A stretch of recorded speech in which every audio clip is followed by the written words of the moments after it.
Oh. Tigilan mong gayang pagsipol at paghihikab mo, Kaizen. Hindi magandang ugali yan. Lalo na't ilan sa mga bisita natin ay mga kaibigan ko na kilala sa lipunan. Umayos ka. Ikaw pa naman ang papalit sa akin na bagong CEO ng ating kumpanya. Nakakaboring naman dito, Lola. Panay pasosyal ang mga tao rito. Inaantok ako eh. At isa pa, ayoko maging CEO ng kumpanya. Baka pwede kay Carlo na lamang ninyo ibigay ang posisyong yan. Hindi maaari na hindi mo tanggapin ang posisyon na ibinigay ko sa iyo. Ikaw ang panganay sa inyong magkapatid. Kaya ikaw ang dapat na susunod na mamuno sa kumpanya. Matanda na ako. Hindi ko na kayang pang-asiwaan ito gaya ng dati. Ikaw ang inaasahan kong magpapatuloy at magtataguyod ng kumpanyang ilang taon naming pinaghirapan kasama ang lolo at mga magulang ninyo. Pero Lola, hindi ko po gustong pamahalaan ang kumpanya. Ang pagpipinta ang gusto ko. Doon po ako masaya eh. Hindi ko po nakikita ang sarili ko na nakaupo sa opisina, nakikipag-meeting sa mga kliyente, at araw-araw na abala sa mga papeles at desisyon ng negosyo. Anong pagpipinta ang sinasabi mo? Kaizen Sebastian, hindi kita pinag-aral sa isang magandang universidad para lamang maging pintor. Sa kumpanya ka nababagay. Naiintindihan mo ba? Ako ang masusunod. Kapag sinabi kong ikaw ang magiging CEO, ikaw ang magiging CEO. Makaalis na nga. At saan ka pupunta? Bumalik ka rito, Kaizen Sebastian!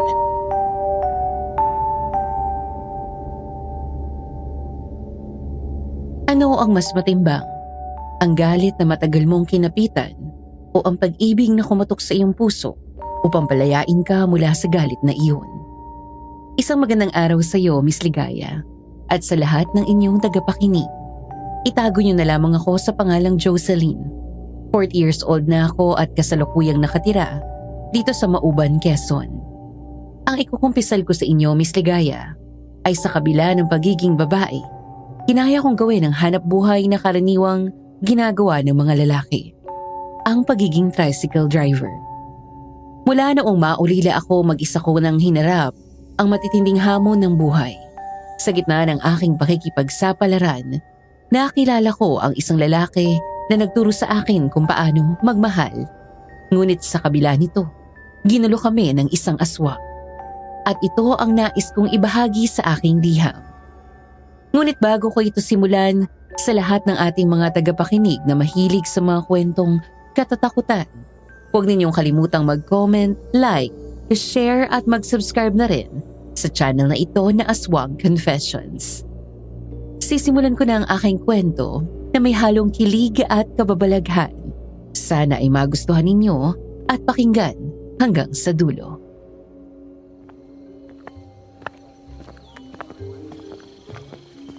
Pansit! Pansit kayo riyan! Masarap ang pansit ko, mainit-init pa. Bili na kayo mga suki! Jocelyn, bumalik ka na pala. Kumusta naman ang tatay mo? Kumusta ang lagay niya? Ayun, patay na siya. Hindi na rin siya nagtagal. Ha? Ay, nako. Condolence na, Jocelyn. Bagpilwan mo nga ako ng pansit mo. 2 balot. Bagong luto ba yan? Ay, oo, bagong luto ito. Sige, sandali lang ha, ipagbabalot kita. Teka, sino yung dalagang kasama mo? Anak ng tatay ko yan. Hello, Iha. Ako si Sinaida, kaibigan ni Jocelyn. Tawagin mo na lang akong Aling Sinaida. Anong pangalan mo? Eloisa po. Eloisa pong pangalan ko. Ipasok mo na lang sa loob ha, ate. Ikaw, halika. Nakatunga ka pa riyan. Sige, Jocelyn. Dadalhin ko na lang sa kubo mo. Kababalik ko lang noon sa probinsya. Isinama ko ang kapatid ko sa ama na si Eloisa na galing pa sa Maynila. Lumuwas ako roon dahil tinawagan ako ng tatay ko na noon ay nakaratay na at naghihingalo. Bago siya malagutan ng hininga, inihabilin niya sa akin ang kapatid ko sa labas. Ang totoo, Galit na galit ako sa tatay ko dahil iniwan niya kami ni nanay at sumama sa ibang babae. Dahil sa sama ng loob, nagkasakit si nanay at maagang namatay. Mula noon, nagtanim na ako ng sama ng loob sa kanya. Makaraan ng ilang taon na hindi man lang niya kami dinalaw sa probinsya, tinawagan niya ako at nakiusap na kupkupin ko ang anak niya sa kanyang kabit. Dahil dito naisip ko na maaari na akong makaganti sa kanya. Kukupkupin ko ang kapatid ko sa labas, hindi para alagaan, kundi para pahirapan.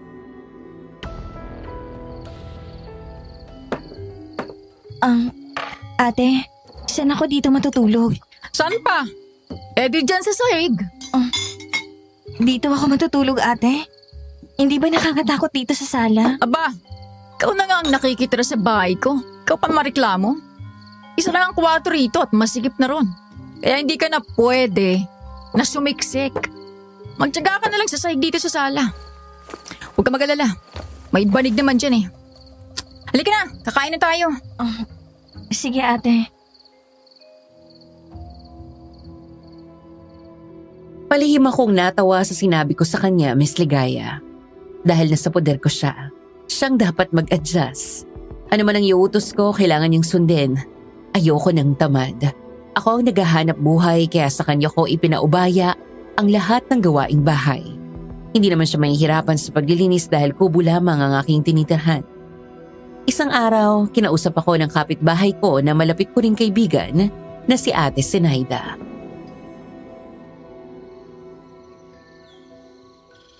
Hoy! Jocelyn, halika nga rito. Oh, bakit ate? Ay utang ba ako sa'yo na hindi ko pa nababayaran? Sabihin mo kung magkano dahil mamamasada pa ako. Hindi yon. Ang gusto kong malaman ay tungkol sa kapatid mong si Eloisa. Totoo ba na siya ang anak ng tatay mo sa kabit niya? Sa kasamaang palad. Oo. Bakit ka pumayag na kupkupin ang anak sa labas ng tatay mo? Hindi ba't halos isumpa mo na siya? Tapos isinama mo rito ang anak ng kabit niya? Eh anong gagawin ko? Bubuhayin ko ang tatay ko para lang awayin siya. Sasabihin ko sa kanya kung bakit niya iniwan sa akin ang anak niya sa labas. Anong balak mo sa kanya? Pag-aaralin mo ba? Ano siya, siniswerte? Ako nga hindi nakapagtapos ng pag-aaral eh. Tapos pag-aaralin ko ba siya? Manigas siya. Sa kubo lang siya at doon siya gagawa ng mga gawaing bahay. Ako naman ang magtatrabaho para may maipalamon sa kanya. Dapat nga siyang pagtrabahuin ko eh. Kaso hindi naman ako ganun kasama. Kaya ayun, sa bahay na lang siya magtrabaho. Ikaw naman kasi. Dapat mag-asawa ka na lang para may katuwang ka sa buhay. Para may nag-aalaga sa'yo at hindi mo na kailangang mamasada ng tricycle. Panlalaki ang trabahong yan eh. Asawa? Wala akong panahon dyan. Wala akong panahon sa mga lalaki. Sakit lang sa ulo mga yan eh. Nasasabi mo yan ngayon pero kapag dumating ang panahon na tumibok yung puso mo, wala kang magagawa kundi sundin ito. Ay nako, hindi ako si Donna Cruz. Sige na, mamamasada pa ako ng tricycle sa bayan. Silip-silipin mo ang kubo ko ha. At yung isa doon, kapag hindi gumagawa ng mga gawaing bahay at tatamad-tamad, isumbong mo sa akin. Oo, ako nang bahala. At huwag ka namang masyadong malupit sa kapatid mo. Kapatid mo pa rin siya kahit half-half.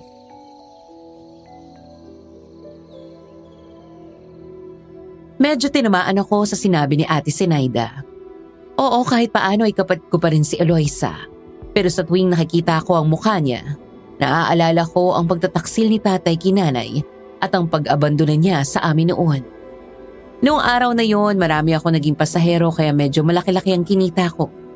Pauwi na sana ako nang may pumaras sa tricycle ko.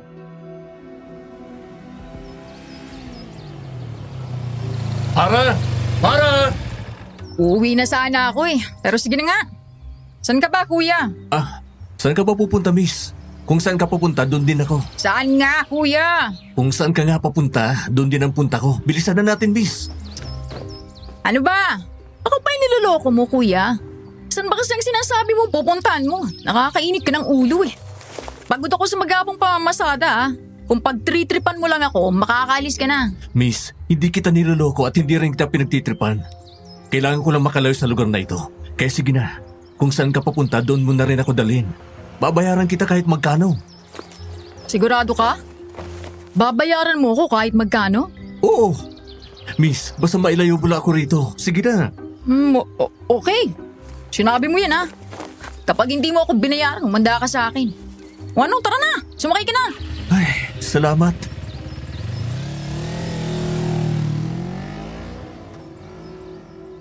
Pinasakay ko ang makulit na lalaking tila nagmamadali. Sa unang tingin ko pa lang sa kanya, nakita ko na gwapo siya. Tisoy, matangos ang ilong, may dimple sa kanang pisngi at malaki ang mga braso niya na parang nag-gym. Halos pumutok na ang suot niyang hapit na t-shirt sa katawan niya at parang may abs din siya. Matangkad din ang lalaki at amoy mabango kahit pawisan. Ang totoo, first time kong humanga sa isang lalaki. Hindi naman kasi ako malapit sa mga lalaki. Para sa akin, pare-pareho lang sila. Mga manloloko. Pero iba ang pasahero kong iyon, Miss Ligaya. May kung ano sa kanya na biglang nagpakabog sa dibdib ko. Siyempre hindi ako nagpadala at pilit kong iniwasan ang nararamdaman ko. Kaya itinuon ko na lang ang pagmamaneho. Ngunit hindi sinasadyang na-flat ang gulong ng tricycle ko. Ang nakakainis, huminto ang tricycle sa may talahiban, kung saan wala masyadong tao. Bayan! Dami ng lugar na pwede akong masira dito pa. Anak ng tipaklong naman oh. Kaasar! Oh, ano nangyari, miss? Bakit huminto ang tricycle mo? Ano pa? Eh di na flat ang gulong. Anak ng tokwa. Dito pa talaga. Malapit sa talahiban. Medyo malayo pa ito sa baryo. Wala pa naman akong pamalit ang gulong. Kung gusto mo, sasamahan kita kung saan ka pwede makahingi ng tulong. Maaari mo naman sigurong iwan saglit dito ang tricycle mo, di ba? Pwede naman. Wala namang kukuha niyan dito. Dahil wala namang magkaka-interest. Luma na ang tricycle ko eh. Kung bukal naman sa loob mo na samahan ako, sige. Pero huwag kang magkakamali. Nagawan ako ng masama habang naglalakad tayo ah. Ha? Naku, sinasabi ko sa'yo. Kahit lalaki ka, hindi kita uurungan.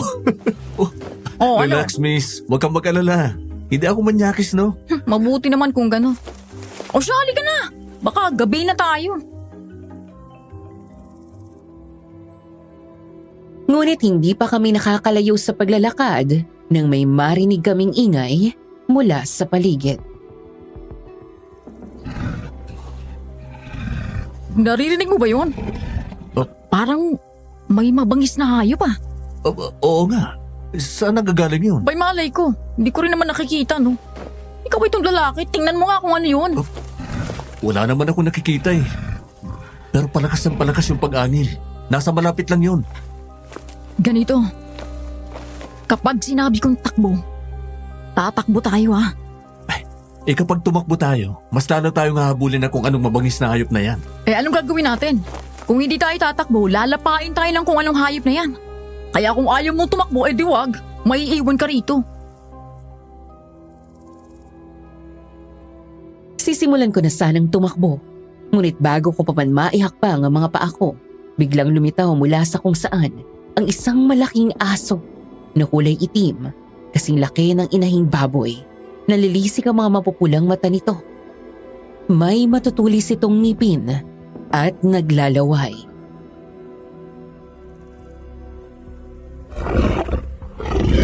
Ay, Diyos ko, ang laking aso naman yan. Nakakatakot. Hindi yan ordinaryong aso, miss. Aswang yan. Ano? Aswang yan? Anong gagawin natin? Lalapain ta kayo niyan. Huwag kang matakot, miss. Dito ka lang sa likod ko. Ako ang bahala sa'yo. Ano naman ang laban mo dyan? Kung aswang talaga yan, lalapain tayo niyan. Nagulat pa kami nang biglang magsalita ang malaking asong kaharap namin. Tama ka, babae. Kapag nakalapit ako sa inyong dalawa, lalapahin ko kayo at kakainin ang mga laman loob ninyo. Wala akong ititira. Pero bago ikaw, itong nagtatapang-tapangan na lalaking ito ang uunahin ko. Ikaw na muna ang dapat na mawala, lalaki! Ah! Ang akala mo ba ay natatakot ako sa'yo? Hindi ko inaasahan na mayroong mga tulad mo sa lugar na ito. Marami kami sa mundong ito. Kaya hindi lang ako ang narito. Mayabang ka, lalaki, ha? Tingnan ko kung hanggang saan ang yabang mo! Ah! Nalaki ang mga mata ko nang biglang suguri ng aswang na aso ang lalaking pasahero ko. Ngunit bago pa siya malapitan nito, may inilabas siyang matulis na bagay mula sa bulsa ng pantalon niya. Para itong maliit na patalim na gawa sa bato at mabilis nitong nasugatan ng aswang sa may hita. Naisan mo ako! Ah! Ano? May ba ipagyayabang na ba ako? Nasugatan mo ng aswang! Hindi ang isang tulad mo magpapauro sa buntot ko! Isa kang ngal! Inagawa nga kitang masugatan. Paano ngayon yan? Subukan mo pang lumapit. Hindi lang yan ang mangyayari sa'yo.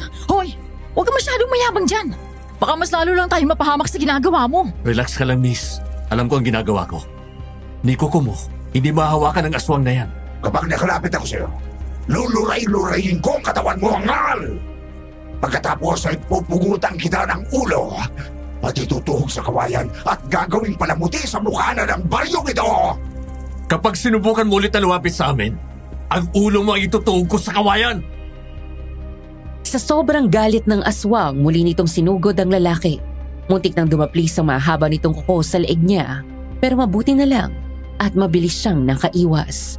Akma atakehin ulit siya ng aswang na magawa niyang masugatan ito muli gamit ang patalim na hawak niya. Walang iya ka. Hindi ko makakalimutan ang araw na ito, lalaki. Sa pagbabalik ko, dugo mo naman ang sisirit sa lupa! Umatras ang aswang at nagmamadaling umalis. Nagtatakbo ito sa talahiban at bigla na lamang nawala.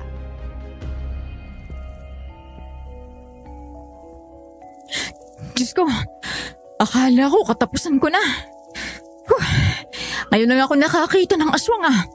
Totoo pala na may ganong nilalang. Hindi ba sa gabi lang lumalabas ang aswang? Di pa naman madilim ah. Bakit lumabas ng aswang na yon? May mga uri ng aswang na kaya magpalit ng anyo at mambiktima kahit hindi pa sumasapit ang gabi. Tulad ng aswang na yon. Paano mo nagawang labanan ng aswang? Albularyo ka ba? Hindi ako albularyo. Sabihin na lang natin na may kaalaman ako sa paglaban sa mga aswang. So, ano na ang gagawin natin? Itutuloy pa ba natin ang pagpunta sa bayan? Aba, syempre. Para maayos ng gulong ng tricycle ko at makauwi na ako, no? Baka mamaya bumalik pa yung aswang na yun eh. Lubusin mo na ang pagtulong sa akin. Total, ikaw naman ang may kasalanan kung bakit nangyari to. Teka, sandali. Bakit naging kasalanan ko? Kasalanan mo! Kung hindi ka nang pumilit na sumakay sa tricycle ko, umaga sana ako nakauwi. Di na flat ang gulong ng tricycle ko. At hindi ako inatakan ng aswang, kaya kasalanan mo. I'm sorry, okay? Kung kasalanan ko, pasensya po. Kailangan ko lang talagang makalayo. Kaya sumakay ako sa tricycle mo. At saka babayaran naman kita, kaya quits na tayo. O tara na, magpunta na tayo sa bayan para maipayos ang tricycle mo. Siya, fine.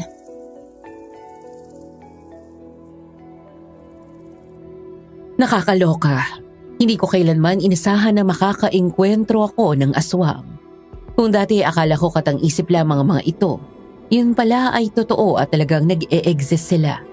Labis ang pasasalamat ko sa lalaking pasahero ko sa pagtatanggol niya sa akin. Deep inside, natutuwa ako sa ginawa niya. Para siyang knight in shining armor ko noong mga sandaling iyon. Na maayos ang tricycle ko, hinatid ko siya sa bungad ng baryo kung saan ako nakatira. Dahil ayon sa kanya, doon din naman ang punta niya. Oh, andito na tayo sa baryo. Akin ang bayad mo. Sandali, miss. Babayaran kita sa isang kondisyon. Teka. Joke time ba to? Nung sinabi mong babayaran mo ako sa isang kondisyon. Hindi ako nakikipaglokohan sa'yo ha. Babayaran mo ba ako hindi? Anak ka ng teteng. Nanganib ang buhay ko dahil sa aswang ng dahil sa'yo. Tapos hihiritan mo pa ako ng ganyan? Huwag ka magalit. Ang ibig kong sabihin, lulubusin ko ng paghingi ng tulong sa'yo, miss. Babayaran kita ng malaki. Ihanap ko lang ako ng pansamantalang matitirahan. Inihatid na nga kita rito, ako pang maghahanap ng tutuluyan mo. Siniswerte ka. Bakit? Wala ka bang bahay na mauuwian? Meron ka naman siguro mga kaibigan na pwede mong hinga ng tulong, di ba? Hindi ako piniperwisyo mo. Sige na, miss. Last na to. Hanapan mo naman ako ng matutuluyan. Malaki naman ang utang na loob mo sa akin dahil sa pagtatanggol ko sa'yo sa aswang kanina, di ba? Babayaran mo ako o ipapahuli kita sa mga tanod dito. Sasabihin ko hindi ka nagbabayad. Sandali, magbabayad naman ako eh. Pero tulungan mo naman akong makahanap ng matutuluyan. Sige na, magbabayad ako kahit magkano. Dahil sa sinabi niyang magbabayad siya kahit magkano, nakaisip ako ng magandang idea, Miss Ligaya. Ang sabi mo magbabayad ka kahit magkano? Hanapan lang kita ng matutuluyan? Oo, kahit magkano. Sumunod ka sa akin. Dinala ko siya sa kubo ko. Naisip kong patuloyin siya sa dating imbakan ng bigas at gulay sa likod ng kubo. Hindi libre ang pagtira niya roon dahil babayaran niya ang bawat araw ng kanyang pananatili. Imbis na hanapan ko siya ng iba pang matutuluyan, sa akin na lang, para naman magkapera pa ako sa kanya. Pasok ka. Hmm. Itong bahay ko. Pasensya ka na, kubo lang to eh. Sa nanay ko yung kubong to kaya ayokong umalis dito. Sabi mo kanina habang papunta tayo rito. Kahit saan pwede kang tumira, di ba? Hindi ka naman ka mo maarte, di ba? Oo, ayos na sa akin dito. Hindi naman ako masailan. Ate, sino siya? Siya ang kapatid ko, si Eloisa. Ano nga ulit pangalan mo? Kanina pa tayo nag-uusap pero hindi ka pa nagpapakilala. Oo nga pala. Ako si Carlo. Carlo ang pangalan ko. Nice to meet you, Eloisa, ha? Ikaw, kanina pa tayo magkasama. Hindi ko pa rin alam ang pangalan mo, Miss... Jocelyn. Ako si Jocelyn. Eloisa, siya ang magiging boarder natin dito. Border? Saan siya matutulog dito, ate? Ako lang nasa sala. Pwede naman ako rito sa kwartong ito. Oh. Diyan ba ang magiging kwarto ko? Hindi dyan ang magiging kwarto mo dahil kwarto ko yan. Hindi ka rin pwede rito sa sala dahil dyan natutulog si Eloisa. Hindi kayo pwede magtabi dyan. Baka kung ano pang gawin mo kay Eloisa. Halika, ipapakita ko siya yung tutuluyan mo. Tinabi ko na sa'yo na hindi ako manyakis. Grabe ka sa akin eh. Malay ko ba? Tara, sumunod ka sa akin. Ipinakita ko sa kanya ang tutuluyan niya. Napansin kong nagulat siya nang makita iyon. Dito ba ako patutuluyin? O bakit? Ayaw mo. Kung ayaw mo, maaari ka nang umalis. Maghanap ka ng matutuluyan at babayaran mong pamasahe sa tricycle ko. Ay, sige. Kukunin ko na ito kaysa maghanap pa ako ng iba. Hindi ko alam ang lugar na to at wala akong ibang kilala rito. Ikaw lang ang mapagkakatiwalaan ko sa ngayon kaya okay. Dito na ako tutuloy. Mabuti. Kala ko magre-reklamo ka pa eh. At dahil nagkasundo na tayo, bayaran mo ng pamasahe at ang unang araw mo sa pagtuloy dito. May isang salita ako. Kaya ito, 20,000. Uy! Bayad ko yan sa pamasahe at sa isang linggo kong pagtuloy dito. Magbibigay ulit ako ng bayad sa'yo kapag natapos ang isang linggo. Dahil hindi ko pa alam kung hanggang kailan ako dito. 20,000 agad-agad? Wow, galante ka naman pala eh. Kung palaging ganito, wala tayong magiging problema. Kung gusto mong linisin ulit dito, ikaw nang bahala. Kung ayaw mo, ayos lang naman dahil malinis naman dito. Meron dyan papag nahihigaan mo. Kapag kakain naman, doon tayo sa loob ng kubo. Pwede kang sumabay sa amin ni Eloisa. Okay. Salamat, Jocelyn.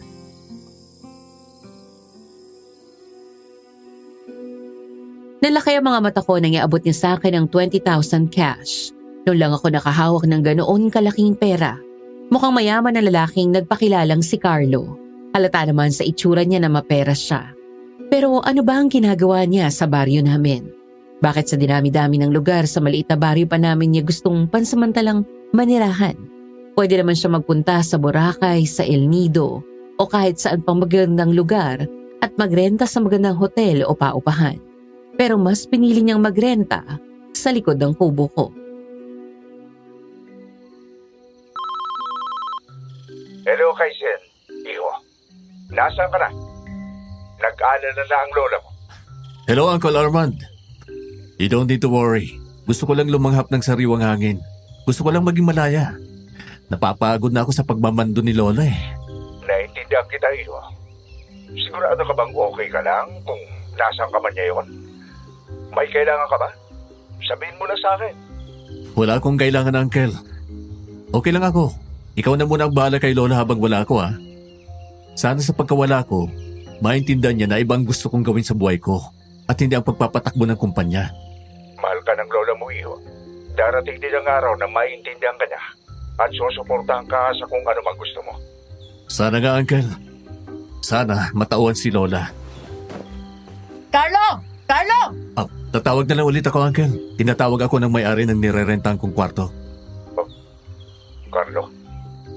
Bakit Carlo ang tawag sa iyo nung babaeng narinig ko? Sigurado ka bang wala kang ginagawang kalokohan dyan? Casey? Wala, Uncle. Promise. Sige na. Tatawag na lang ulit ako. Bye. Sino kausap mo?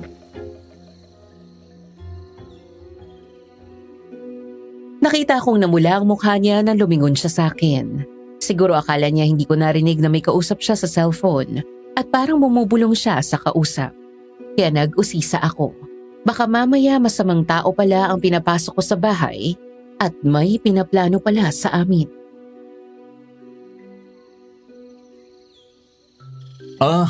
Yung uncle ko. Nagtatanong kung nasan ako. Bakit? May kailangan ka?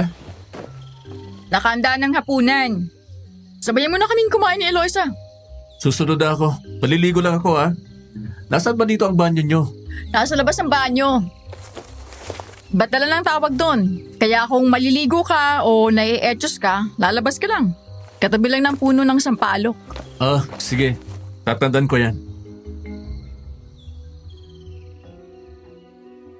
Maya-maya nagulat na lang ako na bigla niyang hubarin ang suot niyang t-shirt at kumuha ng tuwalya mula sa dala niyang backpack. Hindi ko napigilan ang sarili kong mapatitig sa katawan niya. Diyos ko, mukhang nag-workout nga siya. Namumutok ang mga muscles niya sa braso at parang ang sarap mahiga. Sa dibdib niya na medyo mabuhok. Nang mapadako ang paningin ko sa abs niya, parang gusto kong kumuha ng kanin at iyon na lamang ang uulamin ko. Biglang naputol ang pagpapantasya ko ng... Oh, bakit parang natulala ka riyan? Nagagandan ka sa katawan ko, no? Ha? Hindi Tsaka, bakit ka nagubad sa harapan ko? Oh, Hindi ka ba naiiya? Naguhubad ka sa harap ng babae, bastos mo. wala namang masama. Maliligo ako, di ba? At bakit ako naging bastos? Hindi naman ako nakahubo. Ngayon ka lang ba nakakita ng hubad na katawan ng lalaki? Oo, dahil virgin pa ako, no? Bastos-bastos mo. Lumabas ka nga ron, maligo ka na. Kunwari ka pa? Anong sabi mo? Wala. Ang sabi ko, ang sungit mo. Che! Nainis ako, Miss Ligaya. Dala aminin ko man o hindi, nabuhay ang aking pagkababae nang makita kong nakahubad si Carlo. Para bang pinasok ng demonyo ang aking kaisipan. Ako na dapat ay walang pakailam sa mga lalaki. Ngunit sa kanya lamang ako nakaramdam ng ganitong kilig. Ngunit sabi ko nga sa sarili ko, hindi maaring manaigang damdamin sa aking isip. Kaya pilit ko pa ring iwinaksi ang kanyang presensya. Kahit sa totoo lang ay lalo lamang itong nagpagulo sa aking loob. Sa ilang araw ng pagtuloy niya sa amin, wala naman ako naging problema sa kanya. Masipag siya at kusa pang tumutulong sa mga gawaing bahay. Kahit hindi naman niya obligasyon iyon dahil border ko lamang siya. Bukod pa roon, palakaibigan siya at madaling pakisamahan. Hindi nga nagtagal ay naging malapit agad siya kina Eloisa at Ate Zenaida. Na nagtataka kung bakit ako nagpatuloy ng lalaki sa aming kubo. Sinabi ko na lamang na dagdag kita rin iyon, lalo na't galante magbigay si Carlo. At higit sa lahat, gentleman siya. Hindi siya tulad ng ibang lalaki na agad nagpapakita ng motibo. Lalo na't dalawa kaming babae sa kubo. Hindi siya bastos tumingin at hindi rin mahilig magbitiw ng malisyosong salita. May mga pagkakataon na uhuli ko siyang nakatitig sa akin, ngunit nagtagpo ang aming mga mata. Agad siyang ngumingiti, isang ngiting walang halong kapilyuhan. Sa katunayan, halos nakalimutan na nga namin ang tungkol sa aswang na nakaengkwentro namin. May hindi ko man lang iyon na ikwento kay Ate Zenaida. Isang gabi, hindi ko sinasadyang marinig ang pag-uusap ni na Carlo at Eloisa.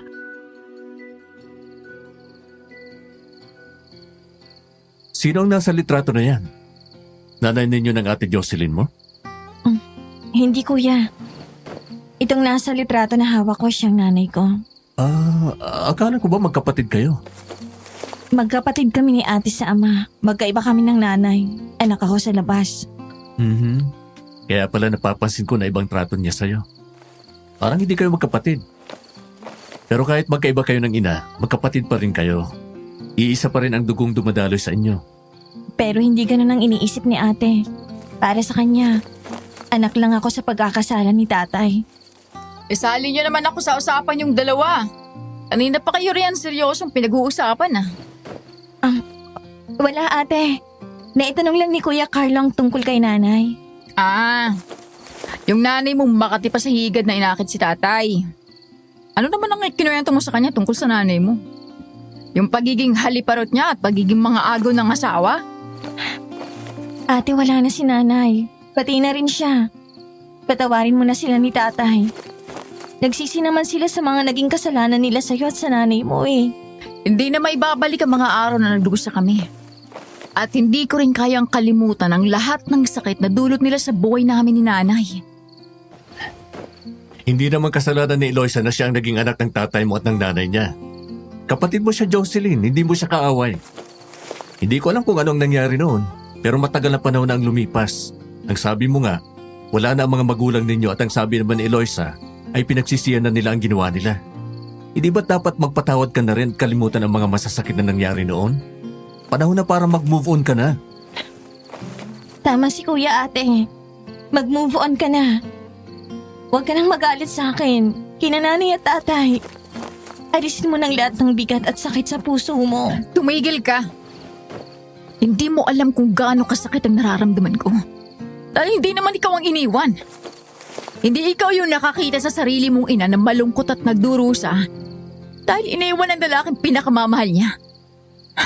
Kala niya sasamahan siya nito sa hirap at ginawa. Pero anong ginawa? Nilokot sinaktan lang siya. Alam mo ba yung pakiramdam ng maabandona? Hindi. Dahil kasama mo si tatay. Buong buhay mo, kasama mo siya. Eh ako, hindi man lang niya naisipang dalawin man lang kami ni nanay. Hindi man lang niya kami binigyan ng sustento. Tapos ikaw at ang nanay mo, sagana sa pagmamahal at tulong pinansyal ni tatay. Samantalang kami ni nanay, tinapon niya na parang basura. Hindi mo ramdam ang lahat ng luha at sakit na itinago ko sa loob ko ng mahabang panahon. Paano ako makakapag-move on? Kung bawat alaala ay malalim na sa sugat pa rin sa puso ko. Pero Jocelyn, Isa ka pa! Bakit ka pa nakikialam? Sino ka ba ha? Di ba nakikitira ka lang dito? Kaya wala kang karapatang pangaralan ako. Wala ka alam sa mga nangyari. Kaya wala kang karapatan ng mangialam. Magsama kayong dalawa. Ate! Jocelyn, sandali! Hindi ko na napigilan ang sarili ko na mapahagulgol sa sobrang sama ng loob. Doon ko ibinuhos ang lahat ng hinanakit ko. Ang lahat ng galit ko. Hindi ako masamang tao pero hindi nila ako masisisi kung bakit ako nagkaganito. Lumaki ako nang hindi man lang nararamdaman ang pagmamahal ng isang ama. Samantalang ang kapatid ko sa labas ay minahal ng tatay ko. Napaka-unfair, di ba? Sino ba ang hindi magagalit? Dali-dali ako lumabas ng bahay para mahimasmasan at hindi ko na namalayang sinundan pala ako ni Carlo. Jocelyn, hindi kami narito para awayin ka. Nandito kami para damayan ka. Oo, aaminin ko. Wala akong karapatang manghimasok sa buhay ninyong magkapatid. Sino nga ba naman ako, di ba? Ang sabi mo nga, nakikitira lang ako sa inyo. Hindi ko naman kayo kaano-ano. Pero sa ilang araw na pananatili ko sa inyo, kahit paano ay tinuring ko na kayong pamilya. O kung hindi man, mga bagong kaibigan. Kahit palagi mo akong tinatarayan at sinusungitan. Concerned lang ako sa inyong magkapatid. Nakikita ko na mabuting tao si Eloisa. At ikaw rin. Napapansin ko na gusto mong mahalin ang kapatid mo. Pero hindi mo magawa dahil pinipigilan ka ng galit at hinanakit mo sa mundo. Tanggalin mo na ang lahat ng galit at sama ng loob sa puso mo. Mabuti kang tao, Jocelyn. Piliin mo ang magpatawad. Hindi ko alam kung paano uumpisahan, Carlo. Hindi ko alam. Tila nila mo na ng galit at sama ng loob ang puso ko. Nakakalimutan ko lang kahulugan ng salitang magpatawad. Hindi ko alam kung anong dapat kong gawin. Tutulungan kita, Jocelyn. Tutulungan kitang makalimot at matutong magpatawad. Sa sinabi ni Carlo, biglang bumilis ang kabog ng dibdib ko. Lalo na magtama ang aming mga paningin. Kitang-kita ko sa kanyang mga mata ang sinseridad, ngunit nagdadalawang isip akong magtiwala sa kanya dahil hindi ko pa siya lubos na kilala at marami pa siyang bagay na itinatago. Paano ako magtitiwala sa iyo? Gayong hindi ko pa alam kung sino ka ba talaga. Saan ka nang galing? Bakit marami kang pera? Anong trabaho mo? Bakit mas gusto mong tumira rito kaysa sa mas komportableng lugar? Bakit marunong kang makipaglaban sa aswang? Ang dami mo namang tanong. Isa-isa lang. Sasagutin ko ang lahat ng yan. Mapatunayan ko lang sa'yo na totoong nagmamalasakit ako at nais kitang tulungan.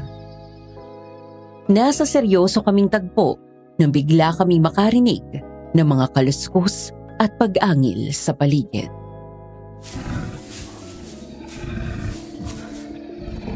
Shit! May aswang na naman na nakamasid sa atin? Ano? May aswang na naman? Nasundan tayo? Kumusta kayo? Naalala niyo pa ba ako? Biglang lumitaw ang aswang mula sa makakapal na halaman. Muli kong nakita ang malademonyong itsura nito at ang nanlilisik na mga mata. Nasaan yung malaking asong itim pa rin ito at tila naglalaway. Anong ginagawa mo rito? Paano mo kami nasundan? Isa akong aswang. Walang imposible sa akin. Kapag may gusto akong hanapin, gagawin ko ang lahat para lamang makita ito. At nakita ko nga kayong dalawa. Ano bang kailangan mo sa amin? Sa'yo wala. Pero sa lalaki yan, meron. At dahil kasama ka niya, damay ka na rin, kaya pasensyahan na lang tayo. At ano ang kailangan mo sa akin? Huwag mong sabihing type mo ako. Ano ka ba? Isa ka bang binabayang aswang? Sorry, pero hindi ako pumapatol sa aswang eh. Kung normal na tao ka, baka pwede pa. Talaga ba? Pumapatol ka? Huwag ka maingay. Siyempre joke lang yun. Gago! Lalaki ako! Legit ito! Hindi ako binabay. Ang ibig kong sabihin, ikaw ang mas gusto kong kainin at patayin. Para sa akin, mas makadaragdag sa lakas ko ang enerhiya ng isang lalaki kaysa babae. Kaya magdasal ka na dahil katapusan mo na! Hindi ka ba nadadala? Sige, pagbibigyan kita. Dali-daling kinuha ni Carlo ang patalim niyang gawa sa bato mula sa bulsa ng pantalon niya at mabilis na inundayan ng saksakang aswang. Ngunit mabilis itong nakailag. Akala mo ba hindi ko pinaghandaan ang sandata mo? Sige! Undayan mo na ako ng saksak gamit ang hawak mong patalim. Pero tingnan natin kung matatamaan mo ako niyan. Nasugatan na kita nito. Kaya kong masugatan ka ulit gamit ang talim ng sandata ko. Mag-ingat ka, Carlo! Mas mabilis siya ngayon. Mukhang pinag-aralan niya ang galaw mo at kung paano mo hinahawakan ang sandata mo. Muling inundayan ni Carlo ng saksak ang aswang, ngunit sadyang mas mabilis ito kesa sa kanya. Kaya wala itong ginawa kundi iwasan ang bawat pagsugod niya. Maya-maya nakahanap ng pagkakataon ng aswang. Gamit ang matutulis nitong kuko, nagawa nitong masugatan si Carlo sa balikat. Carlo! Ate! Ate, ano nangyayari? Kanina ko pa kayo naririnig na... Anong klaseng nilalang yan? Aswang! Aba, meron pa pala kayong isa pang kasama. Ang gandang dalaga naman ito.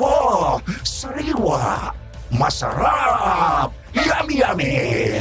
Naamoy ko ang kanyang dugo. Mabago. Siguradong masarap din ang kanyang mga laman loob. Kuya Carlo, may aswang! Huwag mong gagalawin ang mga kasama ko kung ayaw mong magsisi. Ikaw, siguro ang gustong magpagalaw sa akin. Tinatakot mo ba ako? Hindi mo nga ako manaplisan gamit ang sandata mo eh. Hindi ko akalain na mahalaga sa iyo ang mga babaeng yan. Sino ba sila sa buhay mo? At ganyang kadalang magprotekta sa kanila? Dahil mahalaga sila sa iyo, sila muna ang unahin ko bago kita patayin. Tingnan mo, kung paano ko dudukutin ang puso at laman loob ng babae yan sa harapan mo mismo. At kapag natapos na ako sa kanila, ikaw naman ang isusunod ko. Tingnan ko lang kung makapagyabang ka pa nito. Oh! Walang hiya ka. Ano? Naisaan kita, no? Hindi mo ba napansin na habang dumadaldal at nagyayabang ka riyan, nakakuha na ako ng garapon ng asin? Ang alam ko, takot ka rito. Dahil marami naman itong asin, sasabuhin na lang kita ng marami. Hetong sa'yo! Buwis kang babae ka. Asin lang pala ang katapat mo. Sige, sabuhay mo pa siya ng asin, Jocelyn! Hanggang sa manghina ang halimaw na yan. Eto pang sa'yo!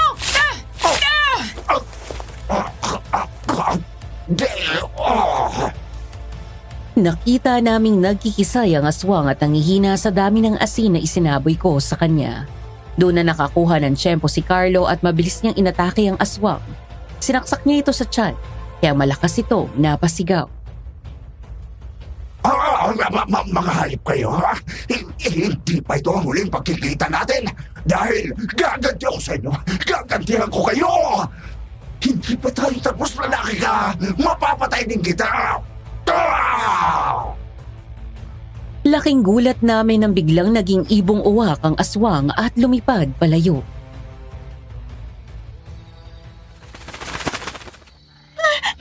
Naging ibon ng aswang! Diyos ko! Saan galing ang aswang na yun, ate? Okay lang ba kayo ni Kuya Carlo? Okay lang ako at ang ate mo, Eloisa. Huwag mo kaming alalahanin. Ay, anong nangyari dyan, Jocelyn? Eloisa! Narinig ko kayong sumisigaw. Kaya tumawag ako ng mga tanod. Ano bang nangyari sa inyo? Inatake kami ng aswang, Ate Zinaida. Mabuti ano? na lang ang nakuha ko yung garapon ng asin at sinabuyan ko siya ng sinabuyan. Pagkatapos, sinaksak siya ni Carlo pero nakatakas pa rin siya. Aswang? Ay, Diyos ko. Ano nagkaroon ng aswang? Pero mabuti na lang at walang nangyaring masama sa inyo. Ang totoo, 2 beses na kami inatake ng aswang na yun eh. Una, noong na-flat ang gulong ng tricycle ko. Sinamaan ako ni Carlo sa bayan para mangingi ng tulong.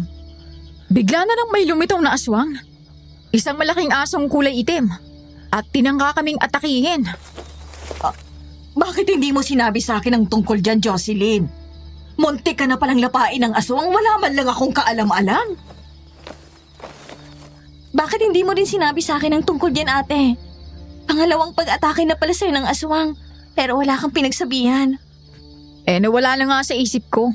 Tsaka, wala ko bang babalik pang aswang na yon? Kahit ako, nakalimutan ko na rin ang tungkol sa aswang. Hindi naman namin inaasahan na muli siyang magpapakita at manggugulo. Ang totoo, ako talaga ang punteriya ng aswang, hindi si Jocelyn. Nadamay lang sila ni Eloisa. Bakit ka naman pupuntiryahin ng aswang, Carlo? Baka naman kilala ka ng aswang, kaya ikaw ang gustong atakihin. Hindi ko rin ho alam kung bakit ako ang pinupunteriya ng aswang na yon. Pero malalaman ko rin kung bakit kapag muli kami nagkaharap. Noon ko lang din napansin na nagdurugo ang balikat ni Carlo na nasugatan ng aswang. Kung titingnan mo siya parang walang anumang nangyari. Ngunit nakita kong umaagos na ang dugo sa kanyang braso.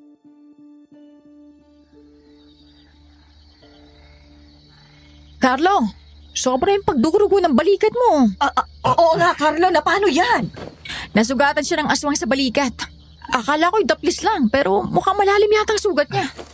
Huwag ninyo akong alalahanin. Kalmot lang yan ang aswang. Mabilis lang itong maghilom. Ipasok natin si Kuya Carlos sa loob ng kubo para magamot ang sugat niya. Pagdating namin sa loob ng kubo, ginamot namin ni Eloisa ang sugat ni Carlo. Medyo malalim nga yun, kaya kailangan nalagyan ng gasa ang sugat niya. Nag-abang ang mga tanod na tinawag ni Ate Zinaida hanggang madaling araw kung sakaling magbalik ang aswang. Ngunit hindi na ito bumalik. Kaya nagsiuwian na rin ang mga ito. Si Ate Zinaida ay umuwi na rin at si Eloisa ay hindi na kinaya ang antok. Kaya nakatulog na. Nang kami na lang ni Carlo ang naiwan,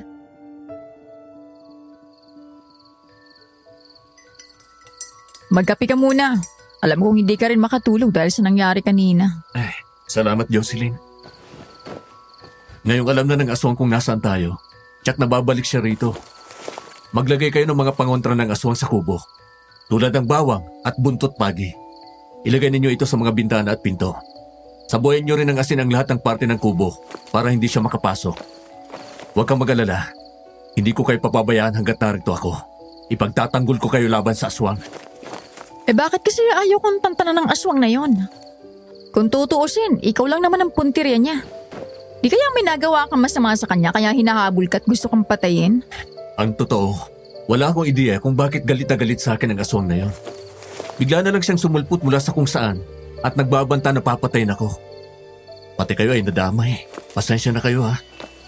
Siguro iniisip mo kung wala ako ngayon dito sa kubo, kung hindi ninyo ako kasama, hindi ka sana inatake ng aswang. E di sana ay tahimik ang buhay ninyong magkapatid. Kung sinabi mo sa akin yan nung una, malamang yan ang sasabihin ko sa iyo. With matching sigaw pa. Pero habang tumatagal, habang nakikilala kita, okay ka naman pala. Hindi ka katulad ng ibang mga lalaking nakilala ko. Iba ka sa kanila. Mabait ka, matulungin, masipag at pasensyoso. Kahit tinatarayan at sinusungitan kita, hindi mo ako kailamang pinatulan. Mabuti kang tao, Carlo. Kaya siguro kampante akong tanggapin ka rito sa bahay ko dahil mapagkakatiwalaan ka. Sa ngayon, hindi ko iniisip na malas ka sa amin dahil sa pag-atake ng aswang. Nagpapasalamat pa nga ako dahil nandito ka at handa kaming ipagtanggol. Pero sabihin mo nga sa akin ng totoo. Saan ka ba talaga nanggaling? Sino ka ba talaga, Carlo? Lumayas ako sa bahay namin. Kaya napadpad ako sa lugar na ito. Gusto kong magtago kay Lola. Ayokong makita o mahanap niya ako.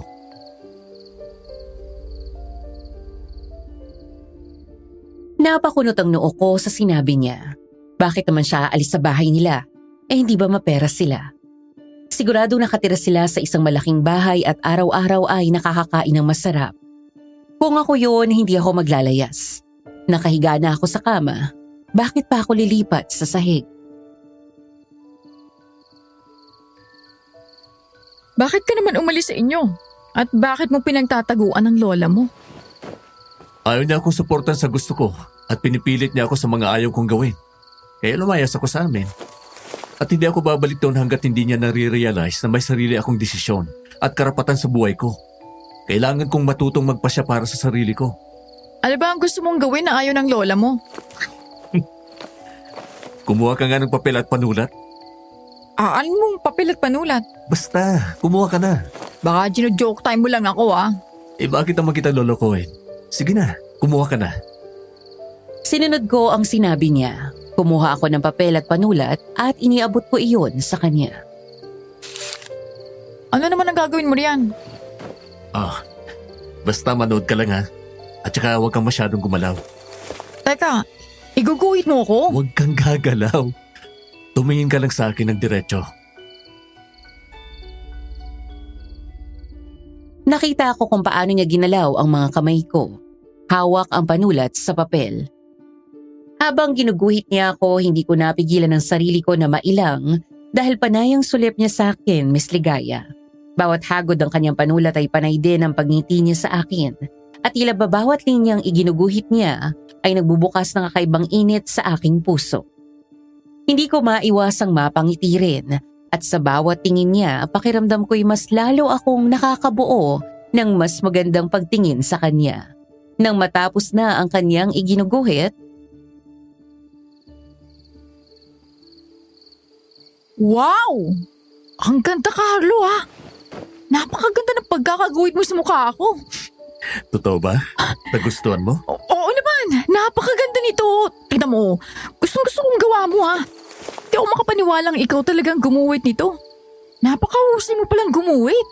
Sayang nga lang at hindi ko nadala ang mga gamit ko sa pagpipinta. Kung nadala ko sana ang mga yun, mas maganda ang nagawa kong larawan. Ito ang gusto kong gawin, Jocelyn. Bata pa lang ako, pagguhit at pagpipinta na ang hilig ko. Pangarap ko maging isang pintor. Ngunit hindi ako sinusuporta ni Lola sa pangarap kong ito. Ang gusto niya ay sundin ko ang nais niya para sa akin. Ngunit hindi yun ang nais ng puso ko. Wala siyang ginawa kundi kontrolin ang buhay ko. Gusto niya palagi siyang masusunod at wala na akong kalayaan. Kahit ang kapatid ko, Ginagawa niyang robot na sunod-sunuran sa kanya. Hindi ko na kaya. Kaya umalis ako. Ayoko na magpadikta sa kanya. Ngayon ay naiintindihan ko na kung bakit ka nagtatago sa lugar na to. Pero paano kung mahanap ka ng lola mo? Maperang pamilya niyo, di ba? Kaya walang imposible. Kaya nga ako nagtatago rito sa liblib na bahagi ng probinsyang ito upang hindi niya ako patuntun. Hindi niya maiisip na dito ako nagpunta. Paano yung tinawagan mo nun sa cellphone? Baka sabihin niya sa lola mo kung nasan ka. Si Uncle? Hindi niya ako isusumbong kay Lola. Malaki ang tiwala ko sa kanya. Bukod sa kapatid ko, siya ang kakampi ko sa bahay. Mula nang mamatay ang parents namin, si Uncle lang tumayong magulang namin bukod kay Lola. Kaya sigurado akong hindi niya ako ilalaglag. Yung kaalaman mo sa paglaban sa aswang, paano mo natutunan yun? At saka anong tawag dun sa sandata mong gawa sa bato? Itinuro sa akin ni Papa nung nabubuhay pa siya ang paggamit sa patalim na bato. Minana pa niya ito kay Lolo, na minana rin naman ni Lolo sa lolo niya. Isa itong sandata na ginagamit noong unang panahon bilang panlaban sa mga aswang. May basbas daw kasi ito ng mga babaylan. Kaya kapag nasugatan nito ang aswang, ay manghihina ang katawan nito. At kapag itinarak mo ito sa dibdib nila, sa mismong puso ng aswang, tsaka ang kanyang kamatayan. Kaya pala. Mabuti na lang at may kakayahan kang lumaban sa aswang. At meron kang sandatang tulad niyan. Kung hindi, baka napahamak na ako nung unang umatake yung aswang. At kanina kung wala ka at ang sandata mo, pati si Eloise ay napahamak na rin. Kung nangyari yon, baka hindi ko mapatawad ang Baka hindi mo napatawad ang sarili mo? Kita mo? May malasakit ka rin pala kay Eloisa. Mahalaga siya sa'yo. Kung wala ka talagang pakialam sa kanya, hindi ka sana nadudulas ng ganyan. Hindi na ako nakasagot, Miss Ligaya. Bakit ko nga ba nasabi yun? Di ba dapat hindi ko siya inaalala? Na dapat ay galit ako sa kanya dahil anak siya sa labas ni tatay. Pero noong mga oras na yon, tila lumambot ako. Lalo na nang pag-interesan siya ng aswang na nakaengkwentro namin. Ang totoo, gusto ko na siyang yakapin noon dahil alam kong natakot siya nang makita niya ang aswang. Pero hindi ko alam kung bakit hindi ko ginawa. Marahil mas nangingibabaw pa rin sa akin ang galit ko kay tatay at sa nanay niya. Kaya kahit wala siyang kinalaman, damay pa rin siya sa galit ko dahil anak siya ng mga nagtaksil kay nanay. Gaya ng sinabi ko sa'yo kanina, buksan mo ang puso mo at palayain ang lahat ng sakit na nariyan at palitan mo ng pagpapatawad. Tutulungan kita. Laking gulat ko nang hawakan niya ang mga kamay ko. Sa paghawak pa lang niya sa akin para na akong kinoryente. Nang mapatingin ako sa mukha niya, mas lalo ako nanginig na makita ang gwapo niyang mukha na titig sa akin. Ilang minuto kaming hindi nagsalita hanggang sa... Pasensya na. Wala akong intensyong masama. Hindi ko lang natis ang sarili kong pagmasdan ng mukha mo. Napakaganda mo pala kapag malapitan. Hindi nakakasawa ang mukha mo. Natural na kagandahan. Kaya hindi ako nahirapang iguhit ka. Salamat sa pag-guhit mo sa akin, Salamat ulit sa pagliligtas sa amin kanina. Sige, matutulog na ako. Ubusin mo na yung kape mo at matulog ka na rin. At saka, akin na pala tong iginuwit mo, Pinaghirapan mong gawin to kaya akin na to. Nang pumasok ako sa kwarto ko, naitakip ko ang mga kamay ko sa aking bibig. Noon lang ako kinilig ng ganon. Yung tipong hindi ko mapigilan ang ngiti ko. Parang may mga paru-parong nagsasayawan sa loob ng aking tiyan at bawat tibok ng puso ko ay mas lalong lumalakas. Napaupo ako sa gilid ng papag at tiningnan ulit ang ginuhit niya. Nanginginig pa ang mga daliri ko habang hinahaplos ang papel. Ang bawat linya ng panulat ay tila ba may kasamang pangunawa sa kung sino ako. Parang hindi lang mukha ko ang nakita niya, kundi pati ang mga lihim na tinatago ko sa likod ng mga ngiti ko.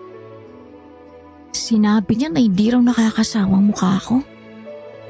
Ay, kung panaginip man to, ayoko nang magising. Paulit-ulit na umaalingaw sa isip ko ang mga salita niya. Napayakap ako sa papel na parang iyon ang pinakamahalagang bagay na natanggap ko sa buong buhay ko. Bakit ganito?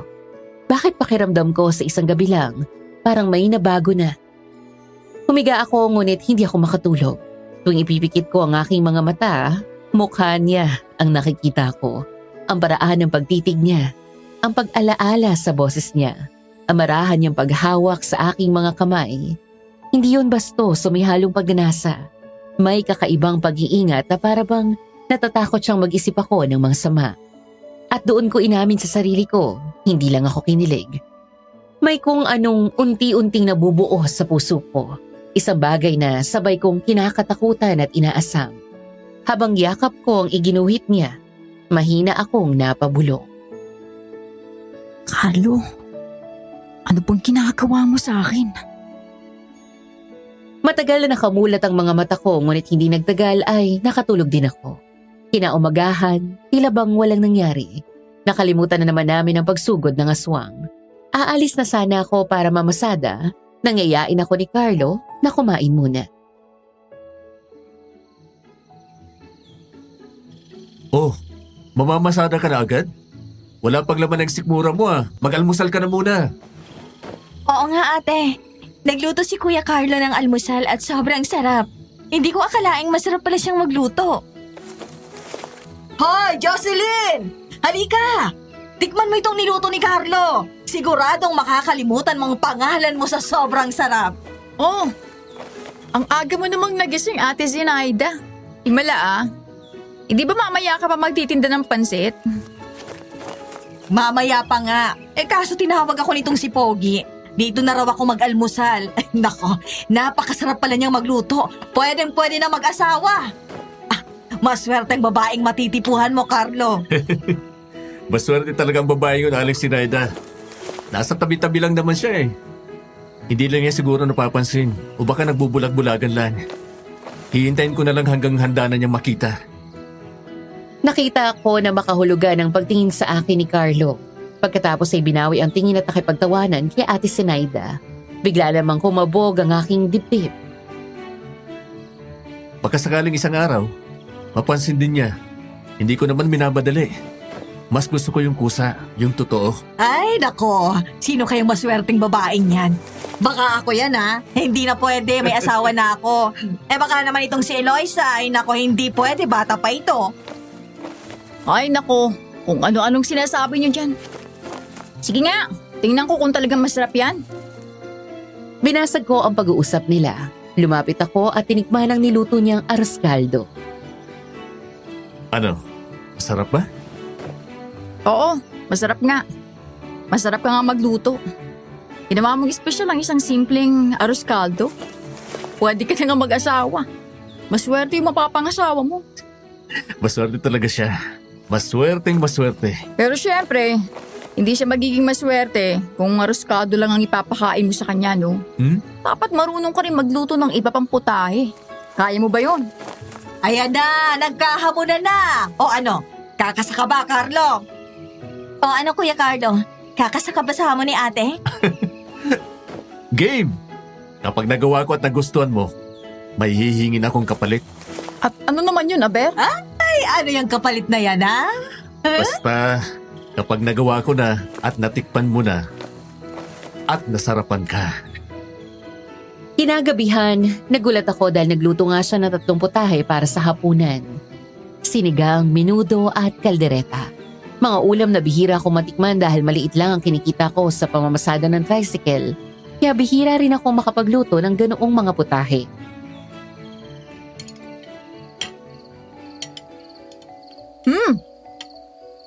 Masarap nga. Mahusay ka talaga magluto. Lahat ng putahe niluto mo, masarap. Bilib na talaga ako sa iyo. Hindi ba masarap talagang magluto si Kuya Carlo? Hindi lang siya magaling gumuhit, magaling din siyang magluto. Alam mo na rin na magaling gumuhit si Carlo? Oo naman ate. Kanina kasi, iginuhit niyang mukha ko sa papel.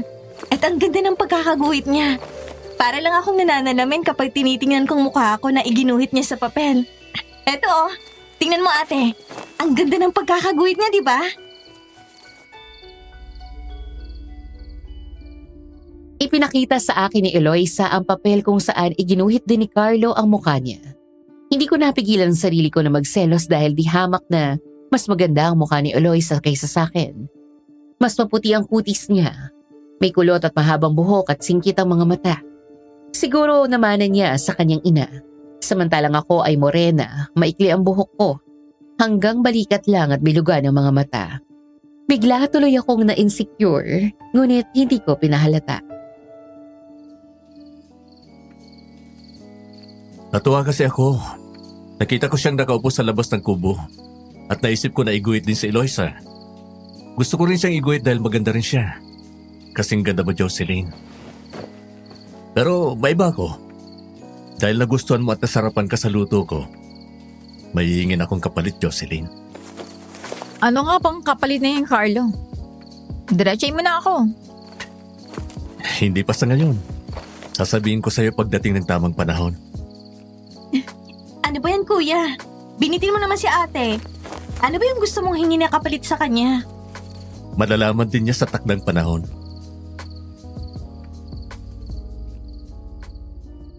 Nagulat ako nang kurutin ni Carlo sa pisngi si Eloisa. Para bang tuwang-tuwa siya rito. Palihim akong napamura sa isip ko. Hindi kaya ang gusto ng lalaking ito ay ang kapatid ko? At ang sinasabi niyang hihingin niyang kapalit ay kung pwedeng ligawan si Eloisa. Bigla akong nainis sa iniisip ko. Kaya ngumiti na lamang ako at kunwari ipinagpatuloy ang pagkain. Maya-maya, nagsalita si Eloisa.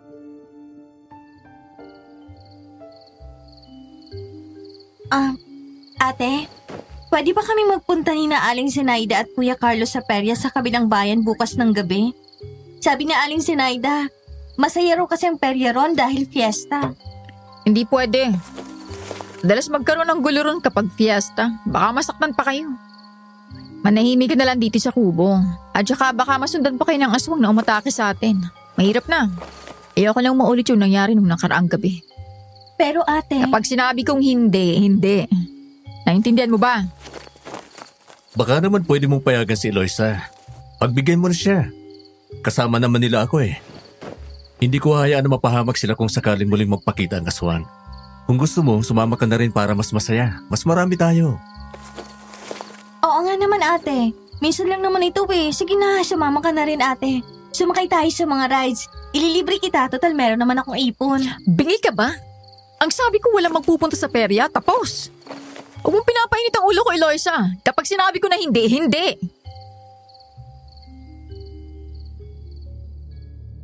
Nakita ko kung paano nalukot ang mukha ni Eloisa sa sinabi ko. May kung anong kumurot sa puso ko sa ginawa ko. Pero dahil naiinis ako sa kanya, mas nangibabaw ang pagiging maldita ko kesa sa pagiging kapatid.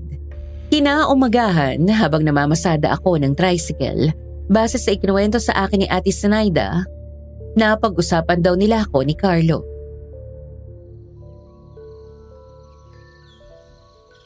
Ganun ba talaga ang ugali ni Jocelyn? Ang tigas niya. Minsan sa sobrang tigas, nakakasakit na siya ng damdamin ng ibang tao. Alam mo, mabait naman si Jocelyn. Matagal ko na siyang kilala at masasabi ko na mabuti siyang tao. Mabilis lang talagang uminit ang ulo niya kapag tungkol sa tatay niyang topic. Lalo na't anak sa iba ng tatay niya si Eloisa. Naikwento na rin sa akin ni Eloisa na sumama ang tatay nila sa nanay niya. Kaya malaki ang galit ni Jocelyn sa tatay nila maging sa kanya. Lumaki kasi si Jocelyn na nakikitang nanay niya na palaging umiiyak sa pag-iwan sa kanila ng tatay nila. Kaya mula noon, sinisi niya at nagtanim siya ng galit sa tatay nila. At nadamay si Eloisa sa galit niya. Mula nang isinama niya si Eloisa dito, palagi niyang pinapahirapan. Pero yung hindi pahirap na minamaltrato ha. Lahat ng gawaing bahay ipinapagawa niya sa kapatid niya. Hindi rin niya pinapalabas sa kubo. Lalabas lang si Eloisa kapag mamamalengke. Minsan nga naaawa na rin ako sa kanya. Kaya nga dinadalaw-dalaw ko rito kapag natapos na akong magtinda. Pumayag si Jocelyn sa hiling ng tatay nila. Bago ito mamatay, nakupkupin niyang kapatid niya. Ngunit hindi para alagaan, kundi para pahirapan. Bilang ganti sa kasalanan ng tatay nila sa kanya at sa nanay niya. Kawawa naman si Eloisa. Ang gusto ko sana, kapag sinabi ko kay Jocelyn yung gusto kong kapalit, ang gusto ko ay magkasundo na silang magkapatid. Ano ba kasi yung gusto mong kapalit? Nang bigla raw lumapit si Eloisa sa kanila, kaya hindi nasagot ni Carlo ang tanong ni Ate Sinaida. Aling Sinaida, unahin nating sumakay sa roller coaster. Excited na ako sa perya mamaya. Huwag kang mag-alala, lahat ng rides doon sasakyan natin. Sisiguraduhin naming mag-enjoy ka talaga ngayong birthday mo. Gagawin nating memorable ang birthday mo, Eloisa. Promise. Salamat Kuya Carlo, Aling Sinaida. Sayang, hindi natin makakasama si ate.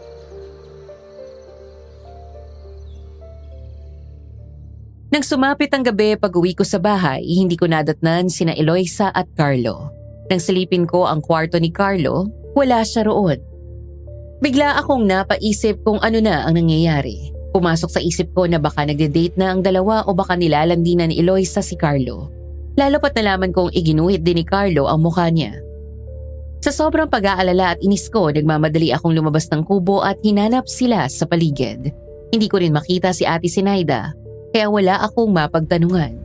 Hanggang sa may isang kapitbahay kami nagsabi na nakita raw niya ang tatlo sa perya sa kabilang bayan. Sinaway ni Eloisa ang bilin ko sa kanya. Sa sobrang galit ko, nagpunta ako roon para sunduin siya. Hindi naman ako nahirapang hanapin sila. Nakita ko silang tatlo na nagtatawanan habang kumakain ng ice cream. Eloisa?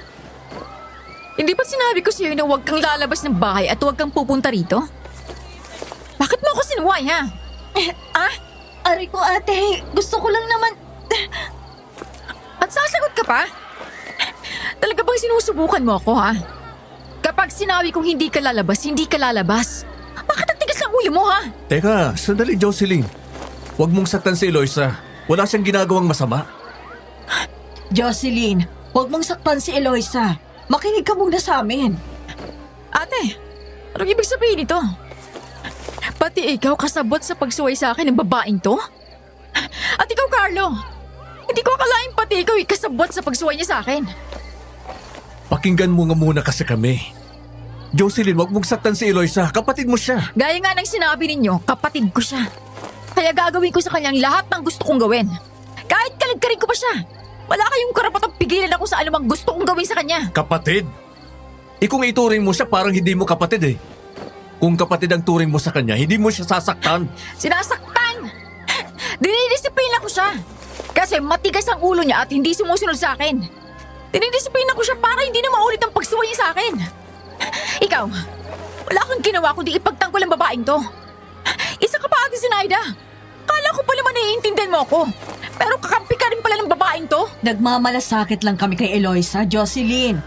Kaya pakiusap, pakinggan mo muna kami. Sinamahan namin si Eloisa rito dahil concerned kami sa kanya. Gusto namin maging masaya siya eh. Ikaw itong kapatid niya eh, pero wala kang malasakit sa kanya. At saka hindi ako naniniwala na dinidisiplina mo siya dahil hindi pagdidisiplina ang tawag sa ginagawa mo sa kanya, kundi pananakit. Hindi ko sila pinakinggan. Noong mga oras na yon, puro galit ang namuo sa puso ko. Maging sa isip ko kaya nagbukang kontrabida talaga ako sa kanila. Concern? Mabuti pa siya. May nagmamalasakit sa kanya. Sa akin, mula nang mamatay si nanay, wala na nagmamalasakit sa akin kundi ang sarili ko eh. Dahil wala na akong kasama. Ako na lang mag-isa. Kaya sino pa bang aasahan ko? Yang si Eloisa? Buong pamilya, may tatay, may nanay. Ako, wala! Pero pareho na kayong mag-isa ngayon, Jocelyn. Wala na rin siyang mga magulang tulad mo. Kaya nga dapat kayong maging magkakampi. Kayo na lang ang magkasamang dalawa. Dapat ay nagmamahalan kayong magkapatid. Sinasabi namin ito sa'yo dahil concerned kami, hindi lang kay Eloisa, kundi pati sa'yo. Kay Ate Sinaida, pwede ko bang paniwalaan na nag-aalala siya sa akin? Kasi malapit ko siyang kapitbahay at kaibigan. Pero ikaw? Bakit mo nasasabi na nag-aalala ka sa amin? Bakit? Kaano-ano mo ba kami? Hindi ba umuupa ka lang sa bahay namin? Magtatagal ka ba rito? Hindi, di ba? Aalis ka rin. Iiwan mo rin kami. Tapos sasabihin mong concern ka sa amin? Pero iiwan mo rin naman kami? Sige nga. Kung concern ka talaga sa kapatid ko, bakit tinayaan mong suwayin niya ang utos ko na huwag magpunta rito? Siguro type mo ang kapatid ko, no? Sinamahan mo siya rito at sinunod ang kapritsyo niya para mas mapalapit ka sa kanya. Ano? Iginuhit mo nga sa papel di ba? Ano? Type mo si Eloisa? Hindi ko akalain na ganyan kadumi ang isip mo, Jocelyn. Ano sinasabi mo? Na-type ko si Eloisa? Parang nakababatang kapatid ko lang siya. Masyado kang malisyosa. Kaya sinamahan namin siya rito ni Aling Sinaida ay para i-celebrate ang birthday niya. Hindi mo ba alam na ngayon ang birthday niya? Bigla akong natahimik, Miss Ligaya. Birthday pala ni Eloisa nung araw na yon. Sa sobrang sama ng loob ko, hindi ko alam na birthday pala niya. Bigla tuloy akong nahiya sa mga sinabi ko. Pasensya na. Hindi ko alam. Hindi ko alam. Paano mo nga naman malalaman na birthday ko ngayon, ate? Bakit? Tinanong mo ba? Hindi, di ba? Kahit kailan hindi ka naman nagpakita ng malasakit sa akin eh. Ang tingin mo sa akin, kaaway, basura, anak sa labas. At ang malas na bunga ng katak sila noon ni tatay. Kung ayaw mo sa akin, aalis na lang ako. Para hindi ka na problema. Para hindi mo na ako sisihin sa lahat ng kamalasan sa buhay mo. Eloisa! Bumalik ka rito! Ay baka kung mapano si Eloisa. Baka mamaya makasalubong niya yung sinasabi ninyong aswang. Tara, sundan natin siya. Bilisan niyo! Bigla na lang nagtatakbo si Eloisa. Nagulat na lang kami na pumasok siya sa loob ng sementeryo na malapit sa perya. Sinundan namin siya ngunit nawala siya sa dilim. Maya-maya, narinig namin ang malakas niyang pagsigaw. Diyos ko, boses na Eloisa yun ha. Masama ang kutob ko. Hindi kaya... Ay baka nilapan na siya ng aswang. Hindi! Hindi! Eloisa! Nagmamadali naming pinuntahan ang pinanggalingan ng sigaw hanggang sa matunto namin ito. Laking gulat namin na makitang buhat-buhat ng isang aswang si Eloisa na walang malay. Mabalahibo ang katawan nito na kulay itim. May mahaba at matutulis na kuko sa kamay at paa. May matutulis na pangil sa bibig. Nanlilisik ang mga mata na kulay pula at mukhang demonyo ang itsura. Ang aswang na iyon ay walang iba, kundi ang aswang na 2 beses nang umatake sa amin ni Carlo. Bitiwan mo ang kapatid ko! Anong gagawin mo sa kanya? Okay pala. Wala akong kasalanan. Ang babae nito ang lumapit sa akin. Kaya napahamak siya. Anong gagawin ko sa kanya? Ano ba ang ginagawa ng aswang sa kanyang biktima? Siyempre, kinakain hindi ba? Unang kita ko pa lang sa babaeng ito. Sobrang natakam na ako sa kanya. Dahil amoy na amoy ko ang mabangong dugo na dumadaloy sa katawan niya. Naamoy ko rin ang mabango niyang mga laman loob dahil sa babaeng ito ay wala pang karanasan. Birin pa! Amoy pa lang. Naglalaway na ako.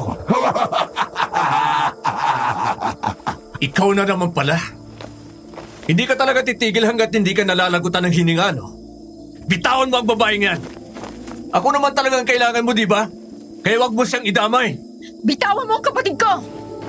Kung gusto mo, ako na lang ang kunin mo! Total, virgin din lang naman gusto mo, di ba? Eto ako! Virgin pa rin ako! Kaya ako na lang! Huwag mong gagalawin ang kapatid ko! Virgin ka nga. Pero, naku, matanda ka na. Mas gusto ko ang babae ito. Mas bata. Hindi kita kailangan. Ang sama ng bibig mo, no? Busit ka! At ikaw naman lalaki. Ikaw talaga ang pinaka-target ko. Kaya ihuhuli kita. Uunahin ko munang kainin itong babaeng ito. At ang babae niyan, ang kasama ninyong matanda. Pwede na rin. Laman tiyan din yan. Pabwisit tong aswang na to ah. Hoy aswang! Kapal na mukha mo na sabihan mo ako ng laman tiyan? Ang tawag mo sa sarili mo ha? Huklo bang aswang? Akala mo siguro hindi ko malalaman na matanda ka na, no? Tingnan mo nga yung puting balahibo sa katawan mo. Mga uban yan. Kaya sigurado ako na matanda ka na rin. Gurang aswang. Ah, anong sinabi mo? Ha, tanda ka! Oh, humanda ka sa akin. Ikaw ang isusunod ko sa babaeng ito. Ayaw mo talagang bitawan siya, ha? Pwes, tanggapin mo ito! Anong klaseng pangutaran naman yan? Nakita ko na may isinaboy na likido si Carlo sa aswang mula sa isang maliit na boteng kinuha niya sa kanyang bulsa. Nang sumayad ang likido sa katawan ng aswang, namilipit ito sa sakit na para bang bulating nilagyan ng asin. Sa nangyari ay nabitawan niya si Eloisa. Bakit? Akala mo ba yung patalim na gawa lang sa bato ang sandata ko? Nagkakamali ka! Meron din akong benditadong lagay sa may halong dinikdik na daon ng kamangyan. Hindi ko alam na may ganyang kapalang pangontra, Carlo. Mabuti. At may dala ka niya sa bulsa mo. Naisipan ko lang dalhin ito kanina. Kung sakaling may umatake sa ating aswang, hindi ko inasahan na magagamit ko pala ito laban sa halimaw na yan. Eloisa! Eloisa, gising! Gumising ka! Oh, anong nangyari, Aling Sinaida? Muntik ka nang makuha ng aswang. Mabuti na lang at may ginamit na pangontra si Carlo. Kung hindi, natangay ka na niya at nakain. Ano? Carlo? Sa pagkakalam ko, hindi naman Carlo ang pangalan mo, hindi ba? Ha, lalaki? Iba ang pangalan mo. Bakit Carlo ang ipinakilala mong pangalan sa mga kasama mo? Anong sinasabi ng aswang na yan, Carlo? Huwag kang maniwala sa kanya, Jocelyn. Anong sinasabi mo, aswang? Bakit? Kilala mo ba ako? Kilala ba kita? Sinong niloloko mo, lalaki? Ako ba? O ang sarili mo? Hanggang kailan mo maitatago ang katotohanan tungkol sa inyong pagkatao? Manahimik ka! Sino ka ba talaga? Ako ang pinakamalaki mong bangungot!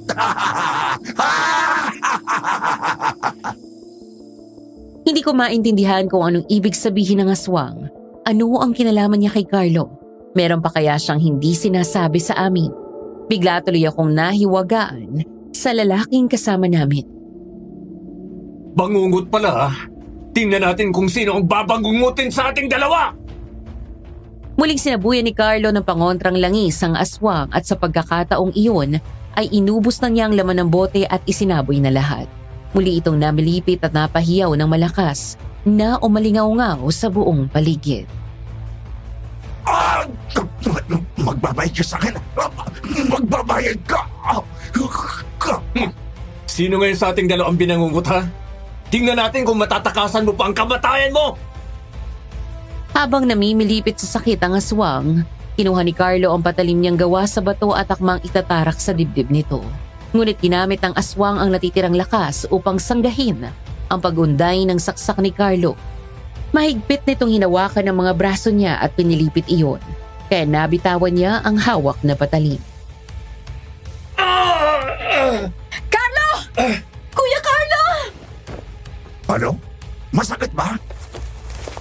Ibinabalik ko lang sa iyo ang sakit na ginawa mo sa akin kanina nang isabi mo sa akin ang iyong pangontra. Babaliin ko ang braso mo pagkatapos dudukutin ko ang puso mo at ang mga laman loob mo. Wala akong ititira. Hindi ka magtatagumpay! Magdasal ka na dahil katapusan mo na, lalaki! Ikaw ang dapat magdasal!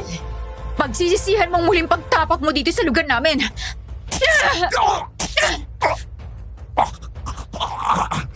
Mukhang napuruan ni Jocelyn ang aswang!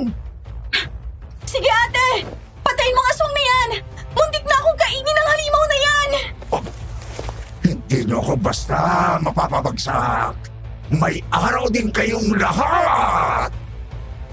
Nagmamadaling umalis ang aswang. Nangihina na ito dahil sa sinaboy na benditadong langis at may sugat mula sa saksak ng patalim na gawa sa batong pinulot ko sa lupa. Ngunit nagawa pa nitong makatakas. May siyam na buhay yata ang aswang na yon na parang pusa. Nakita ko maayos naman ang kalagayan ni Carlo. Hinahaplos-haplos niya ang mga braso niyang pinilipit ng aswang.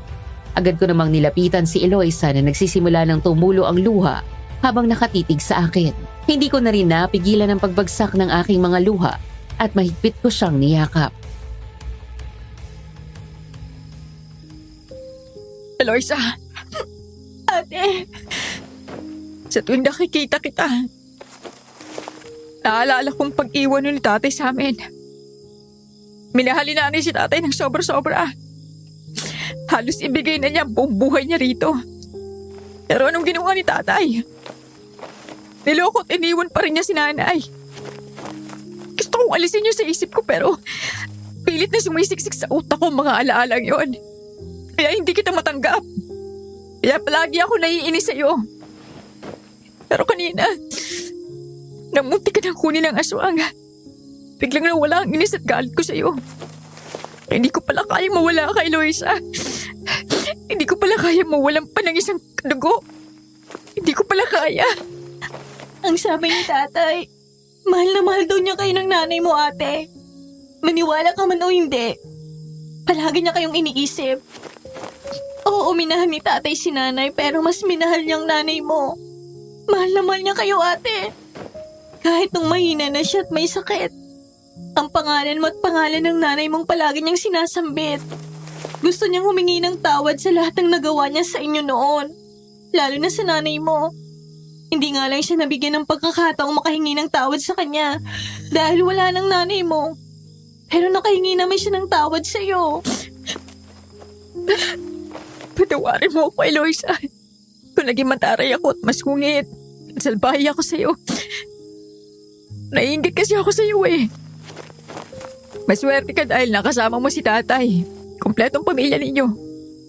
Samantalang ako nag-iisa. Nang mamatay si nanay, mag-isa na lang ako. Kaya napakaswerte mo. Ate, pareho ng kalagayan natin ngayon. Mag-isa na rin ako. Pero hindi na ako nag-iisa dahil kasama na kita. Dalawa na tayo. Hayaan mo kong mahalin ka, ate. Dahil bali-balik ta rin man natin ang mundo, magkapatid pa rin tayo. Pinapatawad na kita, ate. Magsimula ulit tayo, ha? Oo, magsimula ulit tayo. Muli, patawarin mo ako, Eloisa. Patawarin mo ako. Tama na, ate. Kalimutan na natin yon. Tapos na yun eh. Ang mahalaga yung ngayon. Hay, sa wakas, nagkasundo rin kayong magkapatid. Kung hindi pa kayo inaswang, hindi pa kayo magkakapatawaran. Tandaan ninyo, ang kapatid ay kapatid. Kahit pa magkaiba kayo ng nanay, iisa pa rin ang dugong dumadaloy sa inyo. Anak pa rin kayo ng tatay ninyo. Huwag ninyong hayaan na ang galit o sama ng loob ang maging hadlang sa inyong relasyon bilang magkapatid. Tama si Aling Sinaida. Kayong dalawa na lang ang magkasama. Kayo dapat ang nagtutulungan.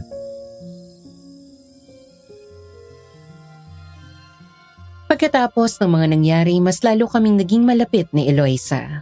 Hindi ko na siya hinahayaan na mag-isa sa mga gawaing bahay. Tinutulungan ko na siya kapag natatapos ako sa pamamasada ng tricycle. Ipinangako ko sa sarili ko na hindi ko na hayaang masira pa ang pagtitingin na naming magkapatid. Mula nang muling magpakita ang aswang, hindi ko na hinahayaan na mawala sa paningin ko ang kapatid ko. Lalo na't gustong gusto siyang kainin ng halimaw na iyon. Si Carlo naman ay nanatili pa rin sa aming kubo. Pinalipat ko na siya sa sala dahil kami na ni Eloisa ang natutulog sa kwarto ko. Nahihiya nga ako sa sarili ko dahil pati ang sarili kong kapatid ay pinagsilosan ko. Ang totoo, wala naman talaga akong dapat ipagselos dahil wala namang kaming relasyon ni Carlo. Nagmula siya sa mayamang pamilya. Hindi kami bagay sa isa't isa. Ngunit kahit pinipigilan ko ng mahulog sa kanya, siya naman ang pilit na lumalapit sa akin. Isang araw nagkayayaan kaming mamasyal sa may tabing dagat. Ako, si Carlo, si Eloisa at si Aling Sinaida. Habang naglalakad kami ni Carlo sa may dalampasigan,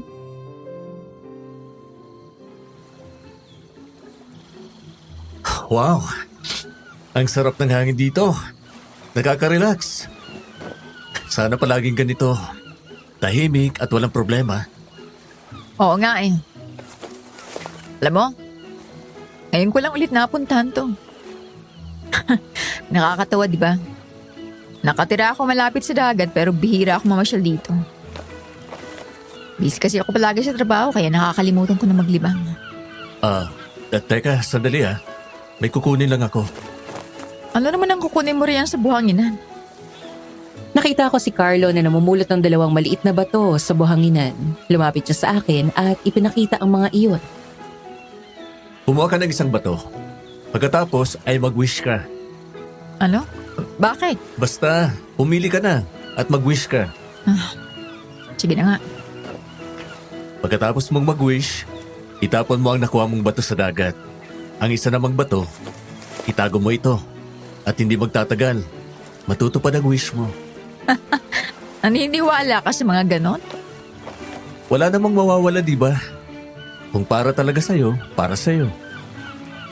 Okay. Nag-wish na ako. Itatapon ko na to sa dagat. Pagkatapos kong gawin ang sinabi niya sa akin, nang muli akong humarap sa kanya, nakita kong titig na titig siya sa akin. Seryoso, ngunit nakangiti. Oh. Bakit? Anong problema? Bakit ganyan ka makatitig sa akin? Natatandaan mo yung sinabi ko sa'yo na hihingin ko bilang kapalit kapag nasarapan ka sa luto ko? Ngayon ko na hihingin yun, Jocelyn. Sa tingin ko, ngayon ang tamang panahon. Ano ba kasi yun, Carlo? Ano bang kapalit ang gusto mo? Jocelyn, maaari ba kitang ligawan? Ano? Gusto mo akong ligawan? Laking gulat ko sa narinig ko mula sa kanya, Miss Ligaya. Hindi ako makapaniwala na gusto niya akong ligawan. Totoo ba yan, Carlo? Baka naman nabibigla ka lang o ginugood time mo lang ako. Hindi kita ginugood time, Jocelyn. Totoo ang sinabi ko. Gusto kitang ligawan. Nung una pa lang kitang makilala, naramdaman ko ng may espesyal sa'yo. At habang mas nakikilala pa kita, lalo lamang lumalalim ang nararamdaman ko para sa'yo. Nagustuhan kita dahil kakaiba kang babae. Matapang, matatag, at hindi tulad ng iba. Nakaka-challenge ka. Gusto kong malaman mo na seryoso ako at tanda kong gawin ang lahat, mapasagot lang kita. Ang totoo, may nararamdaman na rin naman ako sa iyo, Carlo. Unang beses pa lang kitang makita, umanga na ako sa angking kagapuhan at kakisigan mo. Pero pilit kong binaliwala yun. Nang iguhit mo mukha ako, mas lalo akong humanga sa iyo. Bukod doon, nakita ko rin ang magaganda mong katangian. Mabait ka, masipag, madaling pakisamahan, marami pang iba. Kaya mas lalong yumabong ang pagganga ko sa iyo, Carlo. Pinagsilosan ko pa nga si Eloise. Kala ko kasi siyang type ko dahil iginuhit mo rin ang mukha niya. Kaya nainis ako sa kanya.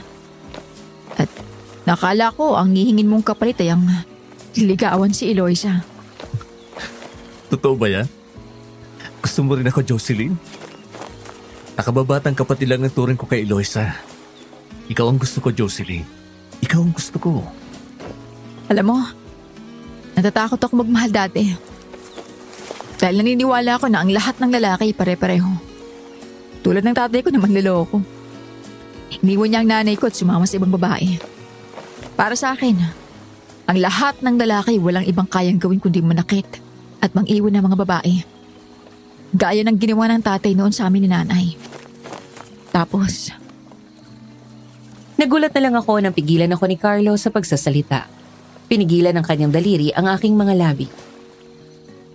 Hindi kita iiwan. Hindi ako katulad ng mga lalaking iniisip mo. Hindi kita sasaktan. At hindi ako aalis sa tabi mo. Mahal kita, Jocelyn. Mahal na mahal. mahal din kita, Carlo. Pagkasabi ko noon sa kanya, hinalikan niya ako sa labi. Masuyo at puno ng damdamin ng halik niyang iyon. Naramdaman ko ang init ng kanyang pagmamahal na tumagos sa puso ko. Para bang tumigil ang mundo sa paligid namin at tanging kami lang ang naroroon. Magkahawak ang kamay, magkatitig ang mga mata, at dama ang tibok ng aming mga puso sa mga sandaling iyon. Isang araw muli kong narinig na may kausap si Carlo sa cellphone. Babalik na ako dyan, Uncle Armand. Magpapakita na ako kay Lola. Sabihin mo sa kanya na wag na niya akong hanapin. Dahil lalabas na ako sa pinagtataguan ko. At isa pa, may sasabihin ako sa kanya. Nasa ka pa talaga, Iyo? Ako, susuyurin daw niya ang lahat na lugar sa Pilipinas. Matagpuan ka lang. Ipapapris pa niya ang mga credit at ATM cards mo kung hindi ka pa raw babalik.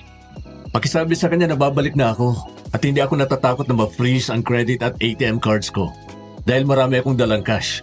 Sige na, Uncle. Magkita tayo pagbalik ko dyan. Okay, Iho. Magkita tayo rito. Mag-ingat ka palagi. Sige, Uncle. Aalis ka na? Oh. Akala ko pa hindi mo ko iiwan. Nagulat siya nang makita akong lumapit sa kanya. Napakamot pa siya ng ulo at hindi alam kung ano ang sasabihin. Makinig ka muna, Jocelyn. Magpapaliwanag ako. Magpapaliwanag ka talaga. Dahil ang pinakaiyaw ko sa lahat ay mga manloloko. Alam mo naman yun, di ba? Kausap ko ang uncle ko. Sinabi ko sa kanya na babalik na ako sa amin at haharapin ko na si Lola dahil may sasabihin ako sa kanya. Sasabihin ko sa kanya na nakilala ko na ang babaeng nagpapatibok ng puso ko.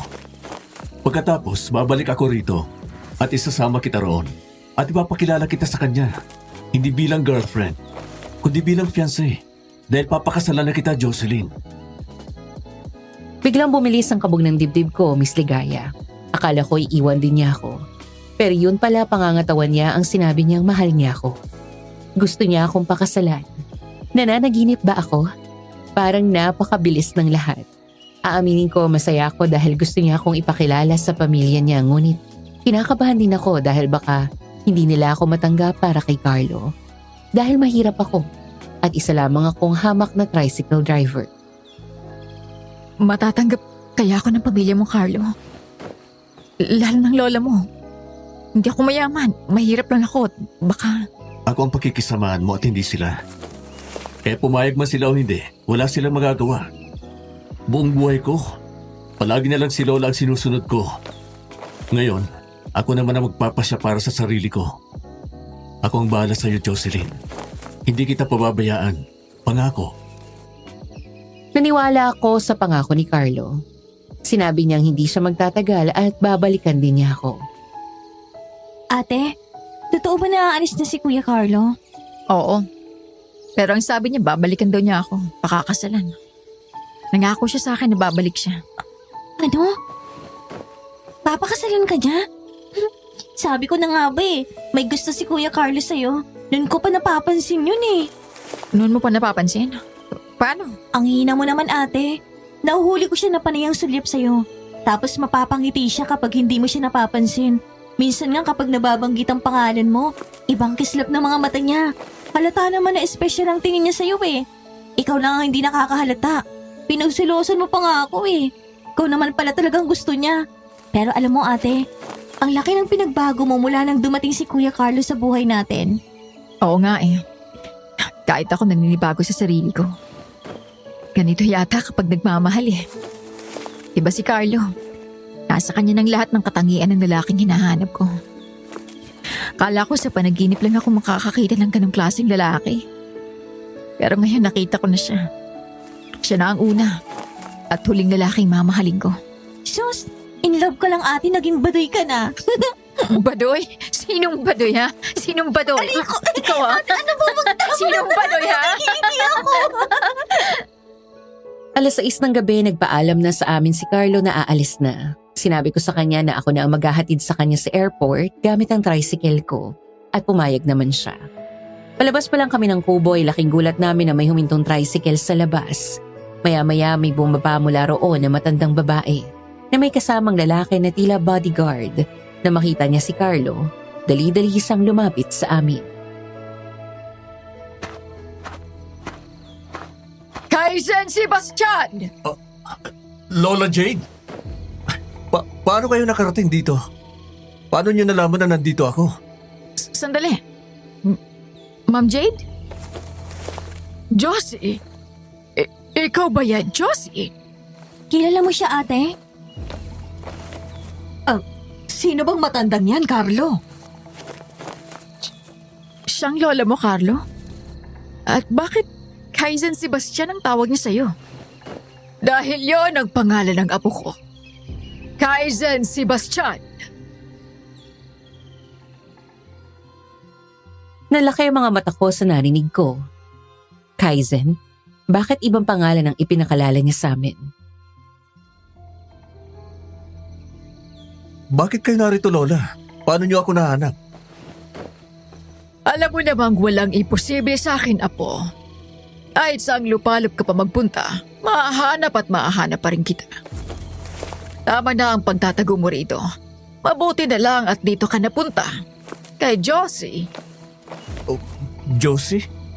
Kilala mo si Jocelyn, Lola? Oo, kilala ko siya. Dahil dati siyang empleyado sa kumpanya. Dati siyang maintenance staff doon. Ngunit hindi siya nagtagal at nag-resign din.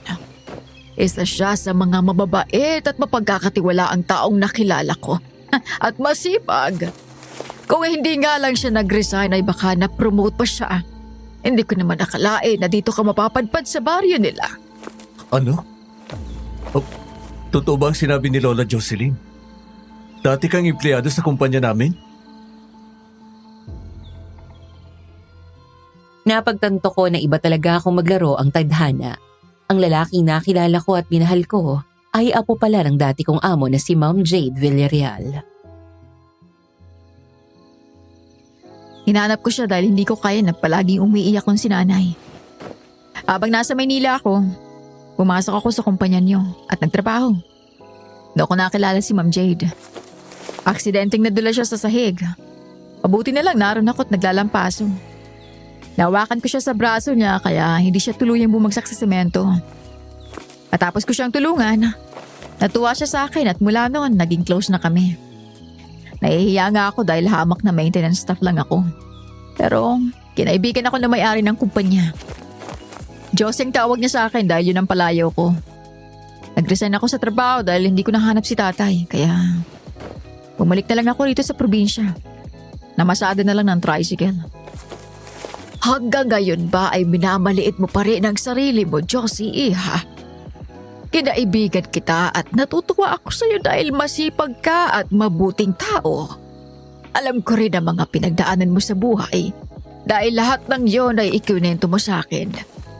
Kaya nga, di ba ang sabi ko sa iyo, huwag kang mamuhay sa nakaraan. Gamitin mo ang kasalukuyan upang buuin ang mas mabuting kinabukasan mo at maging inspirasyon ka sa iba. Nilapitan ako ni Ma'am Jade at niyakap. Hindi pa rin ako makapaniwala sa mga sandaling iyon na magkikita ulit kami.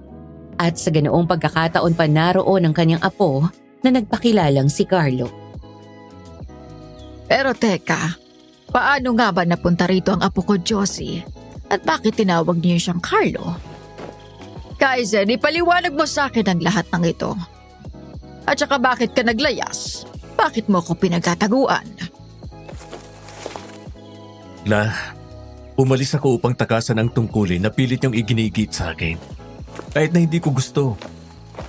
Ilang beses ko na bang sasabihin na ayaw kong maging CEO ng kumpanya.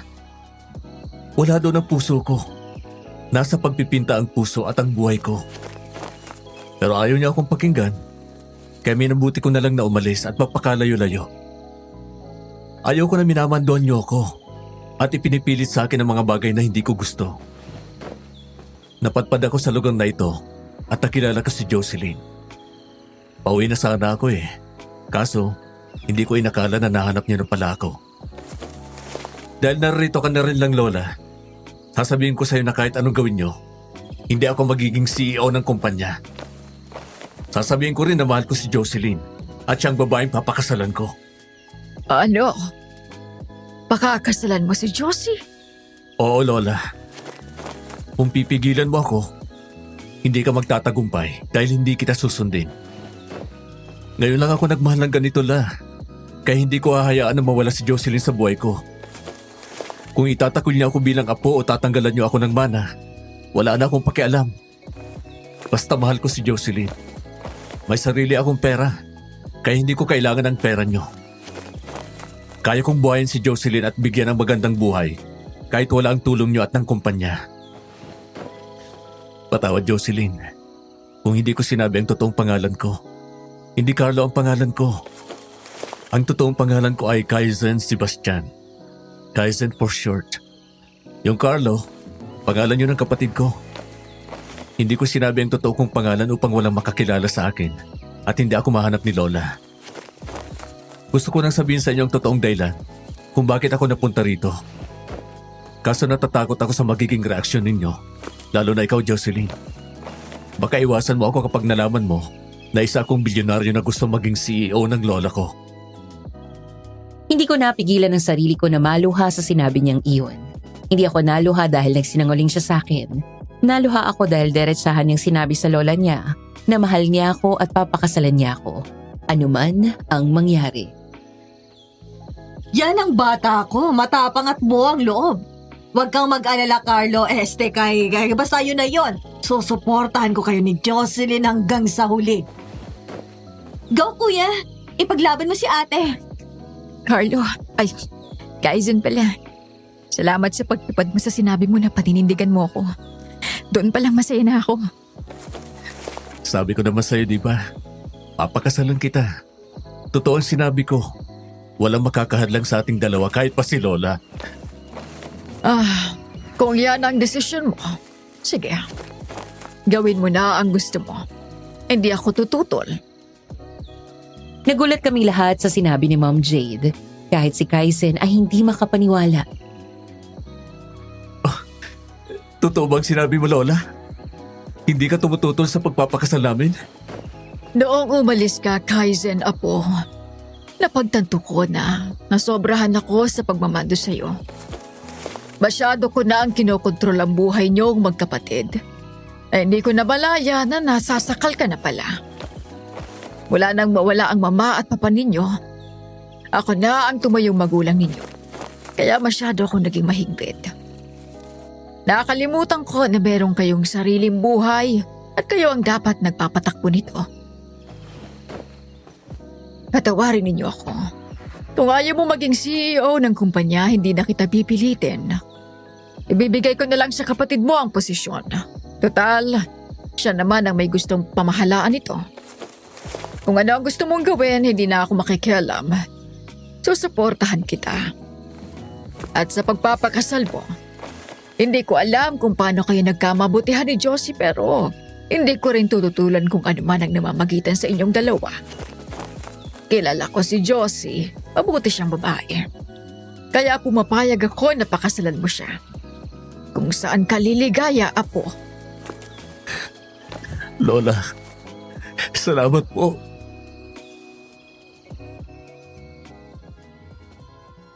Nasa ganoon kaming tagpo nang biglang may narinig kaming umangil sa paligid.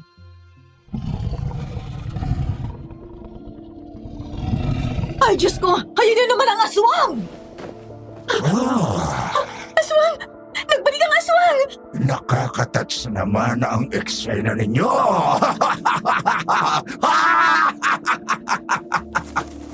Nandito ka na naman? Hindi mo ba talaga kami titigilan? Hindi ka na nadala. Hindi ka talaga titigil hanggat hindi ka nalalagutan ng hininga. Saan galing ang aswang na yan? Ay, bakit may ganyan dito? Hindi ko inaasahan na mahanap mo ang apo mo. Nagtataguan ka na nga? Gusto mo pang hanapin? Bakit mo kilala ang lola ko? Sino ka ba talaga? Sino ka? Bakit alam mo ang pangalan ko? Hindi niyo pa rin ba mahulaan kung sino ako? Akira naman ang ulo ninyong maglola? Sino ba ang makikinabang sa yaman ng pamilya ninyo kapag namatay kayong dalawa? Ay, hindi, mali pala. Hindi lang dalawa, tatlo pala kayo, kasama si Carlo, ang totoong Carlo, na kapatid mo, Kaizen. Kilala na kita. Uncle Armand? Ikaw ang aswang? Ano? Ang tiyuhin ni Kaizen na palagi niyang kausap sa cellphone, siya ang aswang na palaging umaatake sa amin? Bakit mo to ginagawa? Hindi ba tiyuhin ka niya? Bakit gusto mo siyang patayin? Anong nangyari sa'yo, Armand? Bakit ka naging aswang? Ginusto ko talagang maging aswang, Jade. Lahat ng paraan ay ginawa ko. Kahit ang pagsamba sa demonyo para lamang matupad ang hangarin ko. Nakipagkasundo ako sa kadiliman kapalit ang kapangyarihan. Tuwing kabilugan ng buwan, magsasagawa ako ng lihim na ritual. Iniaalay ko ang aking kaluluwa sa demonyo upang makamit ang lakas na minimiti ko. Hanggang sa unti-unting nagbago ang aking katawan, lumakas ako. Tumalas ang aking paningin at pangamoy. Nagiwa ang aking anyo. At eto na ako ngayon. Isa ng makapangyarihang aswang! Bakit, Uncle? Bakit mo ginawa yan sa sarili mo? Bakit ginusto mong maging aswang? Bakit mo ako gustong patayin? Pinagkatiwalaan kita. Minahal kita. Itinuring kitang pangalawang ama. Akala ko kakampi kita. Kaya bakit? Dahil isa kang malaking sagabal, Kaysen. Sagabal ka sa kayamanang dapat ay para sa akin lamang. Ako ang dapat maging CEO ng kumpanya. Ako ang dapat na makinabang sa lahat ng perang tinatamasa ninyo ngayon. Gusto kitang mawala sa landas ko dahil sa iyo gustong ipasa ng lola mo ang posisyon. Hindi ako makapapayag na mapunta sa iyo o kay Carlo ang pamamahala ng kumpanya.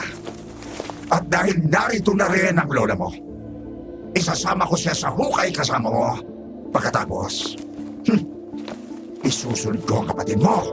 Anong sinasabi mo, Armand? Ang mga apo ko ang dapat makinabang sa naiwang yaman ng aking asawa. At bakit ikaw? Wala ka namang alam sa pagpapatakbo ng kumpanya. Dahil mas matanda ako kaysa sa asawa mong si Arnulfo.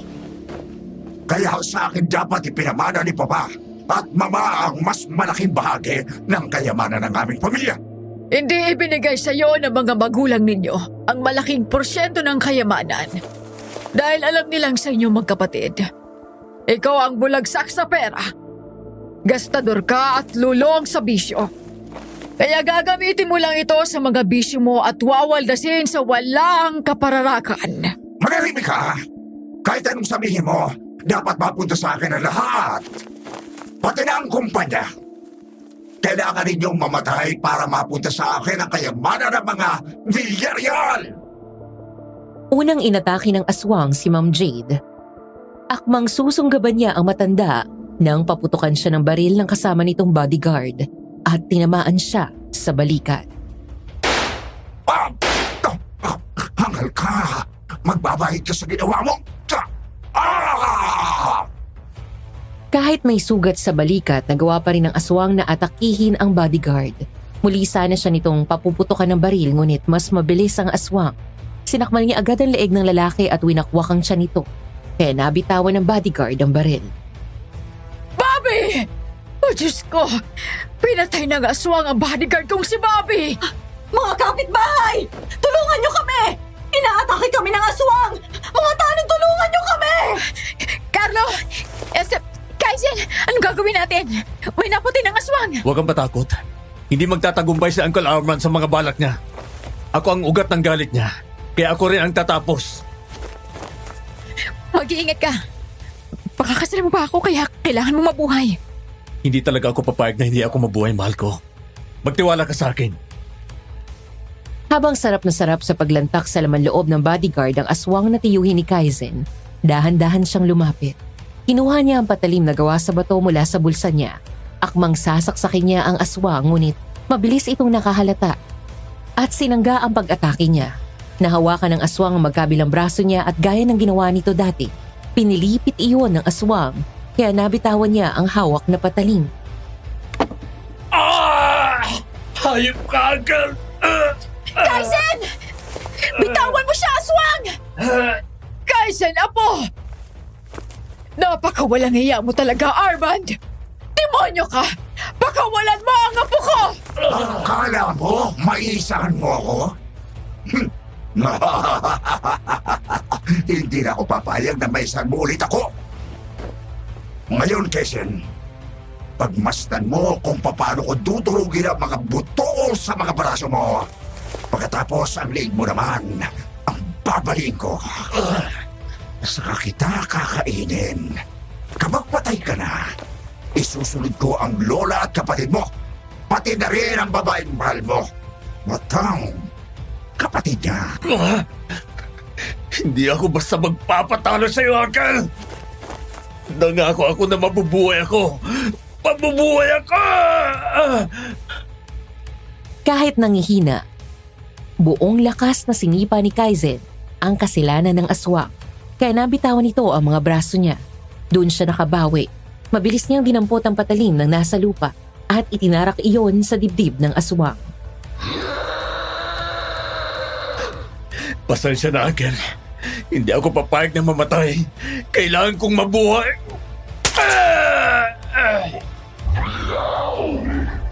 Muling ipinarak ni Kaizen ang patalim sa dibdib ng aswang at inasinta ang puso nito hanggang sa bumagsak ang katawan nito sa lupa at nalagutan ng hininga. Huli na nang dumating ang mga kapitbahay namin, ngunit pinagtulungan nilang sunugin ang bangkay ng aswang.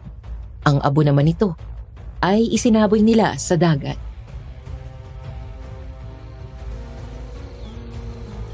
Alam mo, mahal ko, nagkatotoo ang hiniling ko sa bato. Talaga, mahal? Ano naman ang hiniling mo? Hiniling ko na makakasama ka habang ako'y nabubuhay. Natupad ang wish ko dahil mag-asawa na tayo. At may bonus pa. Dinadala ko ng first baby natin. At ang wish ko naman ay magkaroon pa tayo ng marami pang anak. Para isang liga ng basketball. Oy, Kaizen Sebastian Villarreal. Yes, ma'am. Hanggang 3 lang ang kaya ko, no? Ano bang akala mo sa akin, inay baboy? Joke lang, mahal ko. Ikaw naman, hindi ka na mabiro. Huwag ka na magalit at baka makasama pa sa baby natin. Ate Jocelyn! Kuya Kaizen! Pinapatawag na kayo ni Lola Jade. Kakain na raw tayo. Sige, susunod na kami, Eloisa. Isang linggo matapos mapatay ni Kaizen ang aswang, nagpakasal kami. Nanirahan kami dito sa probinsya kasama pa rin ang kapatid kong si Eloisa. Ipinagpatuloy ng asawa ko ang kanyang passion sa pagpipinta at nagtayo siya ng personal gallery sa Maynila. Kaya palagi rin kaming lumuluwas doon. Meron na kaming 2 anak, isang babae at isang lalaki. Samantala, naging maayos naman ang kumpanya ni na Kaizen kahit ang kapatid niya ay naging CEO. Mas naging masaya ang asawa ko sa simpleng buhay namin. Dahil kasama raw niya ako at ang aming mga anak, kaya wala na raw siyang mahihiling pa.